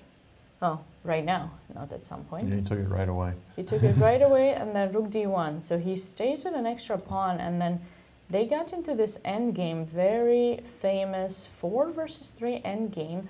This is the right move for White to play. With Black, typically in these endgames, what you want to have are these 3 pawns placed in a diagonal like this. Not h7, g6, f5, but f7, g6, h5. The reason for that is because as White is going to attempt pushing these pawns forward to create their pass pawn, every single time you're going to be able to trade it off. So they would have to start with g4, you would trade it, then they would go f5, trade, and on their way to creating a pass pawn, at least in theory, this is how I like to explain it, all the pawns are traded, so you shouldn't have any issues with Black to save yourself. And you usually want to have the pawns that way to make it difficult. For White, also typically you want to have the weakness closer to the center, so you can protect it with the king. So that's why Var's move was very good g4, because it stops Black from going h5. But Black played it anyways, saying, you know what, take my pawn, because now if you take it, I will go probably, I'm assuming this move, I'll get the pawn back, you've messed up your pawns, and I should be good. But Var played g5. Another good move, I think. So at least he's not going to trade everything when he has to create his pass pawn. So Black still will get g6. Did he ever play g6? He did. Yeah. So Black still got this, but he won't be able to trade these pawns, in theory. At least we'll stay with him. This endgame's been very controversial. It was. There's the famous, Durarbayli endgame manual where, they said it was draw, then there was a technique, and I can't remember the exact technique, and these get into some very complicated maneuvers where White can win in certain positions. So while 4 versus 3 is a theoretical draw, it is very, very complicated. There's lots of very deep ideas, and I haven't looked at it now for a number of months, so I can't sit here and say I remember them. But a lot of times, when White will advance, eventually Black will win a pawn on the king side, and the question becomes, can the king, after black has to give up a rook for the passed pawn, get in a position where it can shepherd the h pawn, say down to h2, and get a draw because white has to sacrifice a rook back.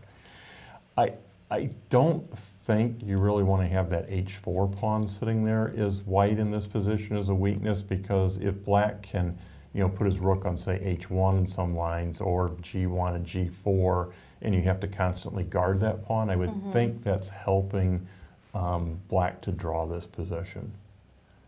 But I could be completely wrong, but I didn't think the positions where white was striving to win arose in this structure. I don't remember exactly when either. I think even Magnus Carlsen has a course where he talks about this position. He was able to grind someone and somehow win it. But I remember this move being good, this g4 move being good and making it more difficult for black. It is indeed, setting up this pawn in h4 is indeed an issue, but you kind of have to play that move. Otherwise, if you go f4, I have the feeling that black can just cut the king, right? Cut the king, and it might make white's life a little bit more difficult. So you want to keep that f pawn before you get in your king. So that was white's only choice in this position, to hold on to the pawn, unless g6 could have been something. But no, g6, just rook g5, rook takes g6. So that wouldn't work. Yeah. Let's flip through a few moves to see where they're at here. Yeah, just to see if there is any kind of way. But I know VAR is going to play till the end this and trying to create some break. It should be a draw, though. I mean, okay, let's see. Well, in theory, I think they have landed on that this endgame is a theoretical draw, but there are lots and lots of little tricks here. But I mean, you can see with the rook maneuver there that black is trying to be in position to attack the h4 pawn. To just give some check on rook h1. Yes. But he has to be careful not to allow, so now... I think the winning try for white here is you put the rook on f6, and then you try and break through with e5, e6, and get the g6 pawn with your rook. Okay. I think that is the way you try and win this position. And then you get this one too. And then you get all the pawns if you can do that. I was thinking maybe now, since the rook is on third rank and you don't have checks, this is a move you can consider. However, this is where we get this idea into play, and now it's serious because when you go king f3, there is rook g4, and right. You don't want to allow that, right? You don't want to allow that, no. So VAR is kind of going back and forth here, maybe trying to get more time. He is the one with a little bit less time. I see we got a result, actually, in the game Christopher Yu and Mikhail Antipov. Let's see the final position of that game after king d4. We stopped around here, where we thought there were still some chances for white to draw, but no. Okay, so let's see how he ended up. He didn't bring his king to g6? Oh, he did. Okay. Yeah, see, once he had the king cut, he could give that pawn up over there. See, the white king's cut, right, so and it doesn't matter. He got the king cut at a lot of squares, so now he's going to uncut himself and just win this as a Lucena endgame. Nice.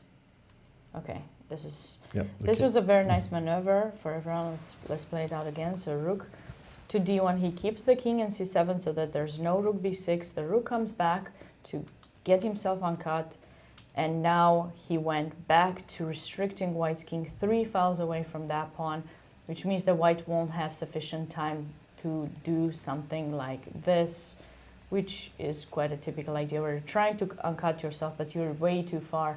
So in this position, whatever, king b4, king c4, and just support that pawn to win. I think we're down to one live game at this point. Unfortunately, we have not been able to get the broadcast of the Brian Escalante game against Elshan. That position's been stuck on move 6 since the beginning of our broadcast. But now we don't have the result. I do not know what happened in that game. Right. maybe we can get from our technical. Right, we had some results on the lower boards where Vasif beat Aaron Jacobson and Harshit Raja beat Kostya Kavutsky, and Hakobyan won against Evan Park. right, Brandon Jacobson beat Josiah Stearman.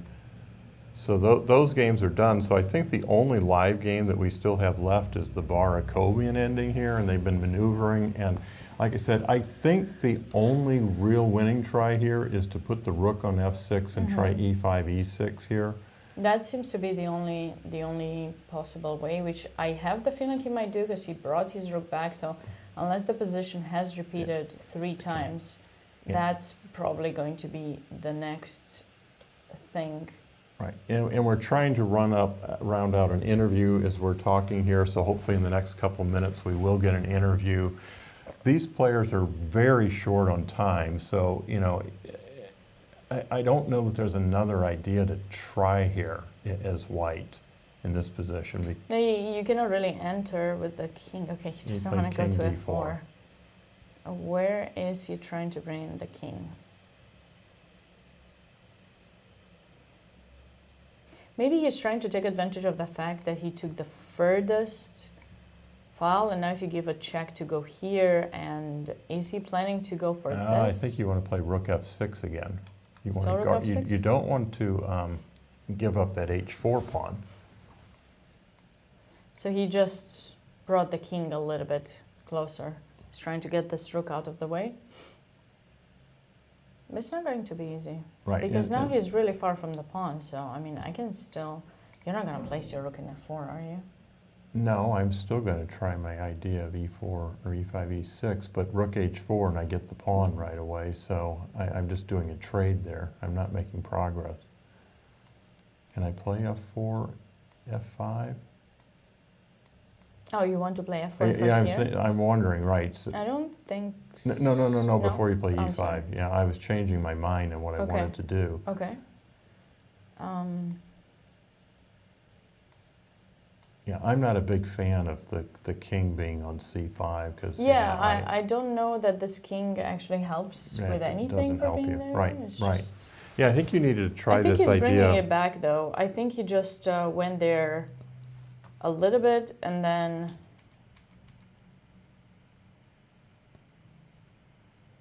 I'm confused. Didn't that king go to c5?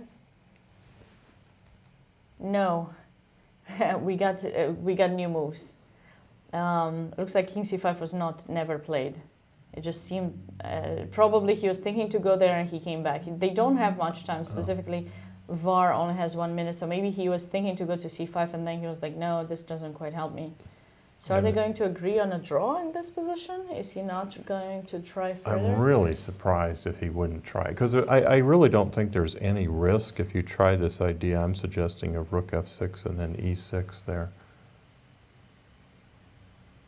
You know, with the king tucked on f4, you're not taking any risk whatsoever. Yeah, you're not, but also let's not forget that they are going to play another round in about 2 hours. Right. So but it only takes you 30 seconds to I play know, it. I know, It works I or know, it doesn't. So I know. But we're told that we have an interview with Raja Harshit, Grandmaster Raja Harshit, who defeated Kostya Kavutsky, and we are going to go to Jacob. Stay with us to listen. Hello everyone, I am here with Grandmaster Harshit Raja, who's just come off his win with the black pieces against Kostya Kavutsky. Tell me, sir, how did you do it, and explain to the people how you played a masterful game. So coming into this game, I was playing with the black pieces, so I wanted to just try to get a game and try to get some chances. Of course. And he usually plays d4 for move number 1, and he surprised me with one e4. So I just played the normal Sicilian that I do. But after knight c3, I thought to myself that if I played Nyzhnyk, which I always do, he definitely prepared something, because that's why he played e4. Yeah. So he has to be preparing if he's playing something new. So I re-surprised him with knight c6, which I usually never play. But I thought that it would kind of take him out of his comfort zone, and I would probably get a fresh position from the beginning. He played bishop c4, and I was already kind of out of book. So I just kind of decided to freestyle with, I guess, some of the ideas that I'd seen in a few games. I went queen b6, knight b3, and I think that I know that they do something like e6, bishop e7, which looks very normal. But I decided to just stick with my plan of trying to play completely kind of illogical in the beginning to get a fresh position. Yeah. So I planned g6. I do have, it does make some sense. I mean, if I get bg7 and castle, I kind of have a decent dragonish setup. So it decided to challenge it. And now, of course, bishop g7 runs into takes and knight d5. Of course. So I played this, queen d2, and here I think I found an interesting way to challenge his position. I played bishop e6, which kind of allows this double pawns, but the pawn on e6 covers the crucial square on d5, and I think that this trade benefits me. So this was kind of an offbeat move, I think, which kind of took him off guard. He played bishop d3, which I thought during the game was inaccurate because it gives me time, right? Like, you play bishop c4 and go back, so it just gives me time. So at 6, tried to kick his bishop, just developed. Now actually I had an option to go into the endgame after queen e3. I guess something like bishop e2, and I thought that black should at least be fine because, you know, in Sicilian, black. I mean, it's just it's a very generic saying that all endgames are fine for black, and I think it holds in this case too. So knight g5. I played knight g5 just to keep more tension. Of course. Bishop f2, queen b4, castles, and I think here I actually misplayed. I think knight c4 should give black a slight small advantage. I took because I miscalculated something. Takes. And initially I thought that, you know, I'm just up a pawn here. White does not really have anything. But the more I thought about it, after d4, I don't really have a very good way to get out of this queen side for my queen, because castles run into rook a3, and it's kind of a funny she starts getting a little stuck. Rook a4 and kind of a funny perpetual, at least for white. Might even have more. And queen e6 runs into d5. So my queen is kind of in a little bit of a spot there. So after reaching this position, I'm like, sheesh, I can't really take the pawn. And I'd thought a lot at this point. I played castles because I was really afraid of this strong move, queen d1. The point is that I cannot take because this traps my... I mean, it doesn't trap, but I mean... You get like a really nice pawn structure. Yeah. And also without my g7 bishop, the dark squares just become very vulnerable. And my queen still remains to be kind of in a tough spot. So I was really afraid of queen d1. I was probably going to go something like bishop d4 and just try to get a game, but I think that exchanging the bishops was in his favor. Anyways, he played this, and I think I was very happy to play b5 because I stopped. It looks very weird, but yeah. But now at least it doesn't have this because I control the square. Yeah. So that was my whole point. He played king h1. I just played e6, just, you know, taking control of the knight. Bishop e3, I just supported, very logical. Queen c1, knight d4, queen c5, b4, queen h5. Yeah, and now I didn't know what my knight is doing here. Even though it looks very good, I felt that it doesn't really do anything there. So I thought that let's at least try to pose some problems. And here we found an interesting way, knight d5. I missed this move. I know I did. Because you don't actually think that you can do this because, like, you know, after rook c8, it just feels that everything... Yeah, it feels like there's a lot of pressure. But he does have knight f4, which I kind of, I guess, didn't see properly. Queen h4, queen d2, and at least he somehow managed to resolve the tension. So I played rook c7, just trying to double and also overprotecting. Knight e2, and now he kind of wants to go d4, knight c3 and stabilize. And I wanted to change the character of the game. So I went d5. Because now d4 is not possible. And if he takes and goes d4, you kind of have to agree that we are playing good bishop, bad bishop. Yeah. Also doubled pawns. And I think I would have been very happy to like just play rook e8, something like this. Yeah, and just play this position. Yeah, just play this position slightly better. But he played bishop c5, which was the crucial mistake. Also, at this point, we were also kind of low on time, 7 minutes versus 13. So I think this was because after rook d8, knight c3 takes rook d7. This pawn is hanging. If the knight moves, I also have this cheeky idea of queen e4 because. Ooh, yeah. Also, bishop e5 actually, this bishop can also suddenly come and give some nasty threats. So Of course. he took, and I thought to just bring the last piece in the game, the knight. Get him active. Yep, threatening knight c4 can also Turning jump everything. over. Yeah, it's like, so he tried to trade queens, but the point is after rook b7, he has to go here. And I actually didn't even see a clear way for him to save the piece because something like bishop c5 runs into knight c4 and knight d2. Wow. And b5, like he did in the game, it just doesn't work because I have rook d7. And a funny variation to funnily nice variation is that rook b1, which seems that, Yeah, it seems like you might actually be going somewhere. yeah. You probably just And now a very powerful move, rook d6. Because you cannot take a back rank mate and b7 have rook b6. That's actually really funny. Yeah. And if the pawn was on e5, this works for white, which is crazy. Yeah, because you don't have rook d6. Yeah, and I don't have any way. Actually, I have rook d5. Oh, actually, any rook move works. They all work? Yeah, because I just go. You just, that okay, makes sense. okay. Okay, I missed that. I missed that rook d4 also works because I still want to go. Same here idea, next. yeah. Okay. Yeah. So if the pawn was on h3, I guess, then. Yeah, then things get different. So yeah, kind of complicated game, but I guess I just kept on kind of keeping the position complicated, and with the time getting low, he kind of made the final error. Of course, yeah. We love to see that. A win with the black piece is always a very nice thing to see, especially against a very strong Kostya Kvitsky. How are you feeling going into the next round? I'm happy to just play some chess.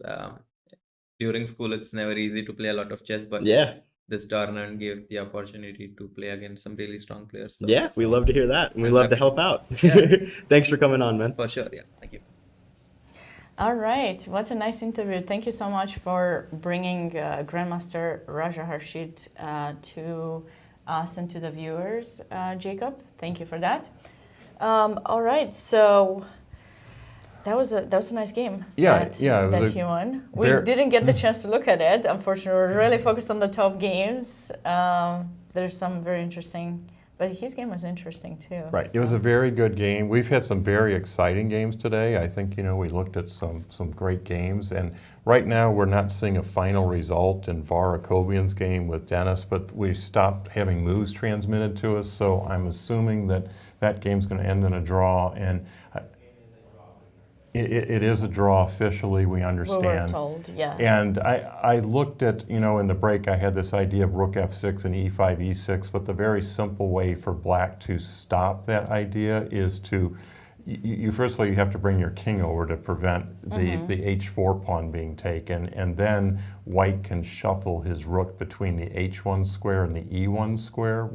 So rook f6, and then rook h1, king g3, and then rook e1, and then you can't progress the e pawn at all. Yeah, And if you play king decide. f2, you just play rook h1, and it's just a draw. And so I think Dennis played the defense very correctly here. And that's the result. I think we should go to the result, to the results. Let's bring up the results of this round to remind everyone what was going on today. So we had a draw on board one between Grandmaster Nicolas Theodorou and Yasser Quesada. That was an interesting fight. We thought there was going to be an interesting fight, but unfortunately the players decided to take half a day off, they took possibly. a round off, and take it off with a Nicholas draw. played tremendous chess yesterday. So I mean, with the 2-round-a-day format, I don't think anyone should say anything about that other than he's played tremendous chess, Yes. and he Yeah. played the way he thought he needed to play. And Yasser Quesada Perez is an extremely strong player.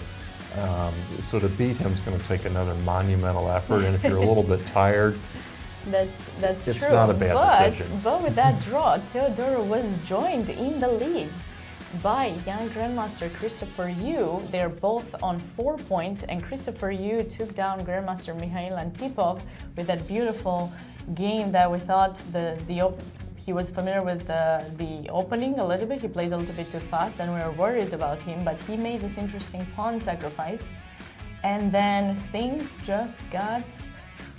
Christopher played a tremendous game. Yeah. I mean, and he showed great judgment. I think, I made some comments that turned out to be incorrect about the position, and Christopher showed us why he's a grandmaster and that his judgment was correct, and he played a great game. Yes. And then we have Grandmaster Swiercz came back into the tournament. He's getting close to the lead with 3.5. We had a couple of draws. Someone else who's joining the lead with 3.5. Well, the third place shared Brendan Jacobson, who also won his game against Josiah Stearman. I don't know what is going on with that game. It was way too fast. We never we saw had some transmission error probably. And Grandmaster Raja Harshit, as you saw, is also joining the 3.5 points players after his win against Kostya Kavutsky. Let's check out the second page. Some other interesting results there. Aaron Grabinski won his game against David Zhurbinsky. Alice Lee drew against Sina Chaglar, and okay, some interesting results. Oh, I can see Bruzon Lazar is actually joining the lead as well, because he had 3 points, and I think he's going to be on 3.5. Yeah, the lead is It's at 4. 3.5, There's 2 yeah. players on 4. 2 on You have 4, yeah, Christopher so on Yu third place. and Christopher Yu Nicholas and Theodorou has yes, 4 points. But Lazar Bruzon is joining the pack with 3.5 right behind them, and the 2, Christopher Yu and Theodorou Nicholas, I believe, might be paired, right? They will be paired in the next round. They did not. I believe they should get paired, right? They didn't play against each other, as far as I remember. So I believe they might be. We don't have the pairings yet. That remains to be seen, but we won't be doing commentary for that round, unfortunately. But we'll be back tomorrow. Sabina will be back I tomorrow. will be back tomorrow. I feel sad that you will not be joining me tomorrow anymore. I'm told that I will be joined by National Master Julian Proleko for commentary of round 7 as we're approaching the end. Lots of interesting games I hope are going to happen. So it's going to be exciting. Again, it was wonderful doing commentary with you, Doug. I hope we will meet again in the future. I hope everyone enjoyed. Stay tuned for coverage of round 7 tomorrow at 11:30 a.m. Right. Yes, I wanted to say Central thank you Time. to everyone. Sabina, thank you for being very gracious and co-hosting with me. And had previously planned on playing in a tournament similar to this one out in LA, so I'm going to be flying out in 2 days. And one of the players for the America Swiss is staying at my house for the next couple of days for the American Cup. So I am trying to play host, and then I'm going to be traveling in 2 days. So unfortunately, I won't be back, but I enjoyed this a lot and appreciate all the comments on the board. And Sabina, again, thank you very much. Thank you. Also thank you to all the technical staff here at the St. Louis Chess Club that makes this all possible. That's right. We wish you good luck there, and we'll be missing you. So. Thank you. All right. See you guys tomorrow at 11:30 with round 7. Bye for now.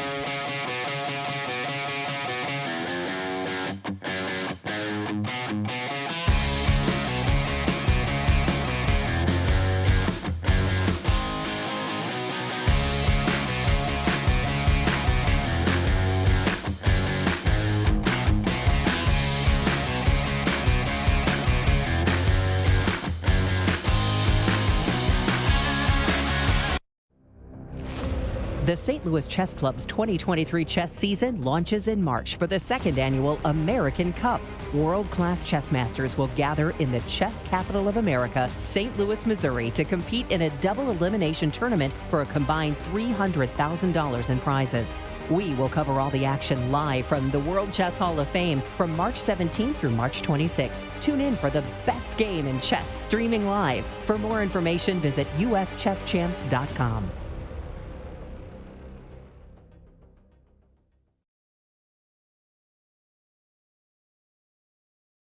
This has been a presentation of the St. Louis Chess Club. Any reproduction or distribution of this content without the express written consent of the St. Louis Chess Club is prohibited.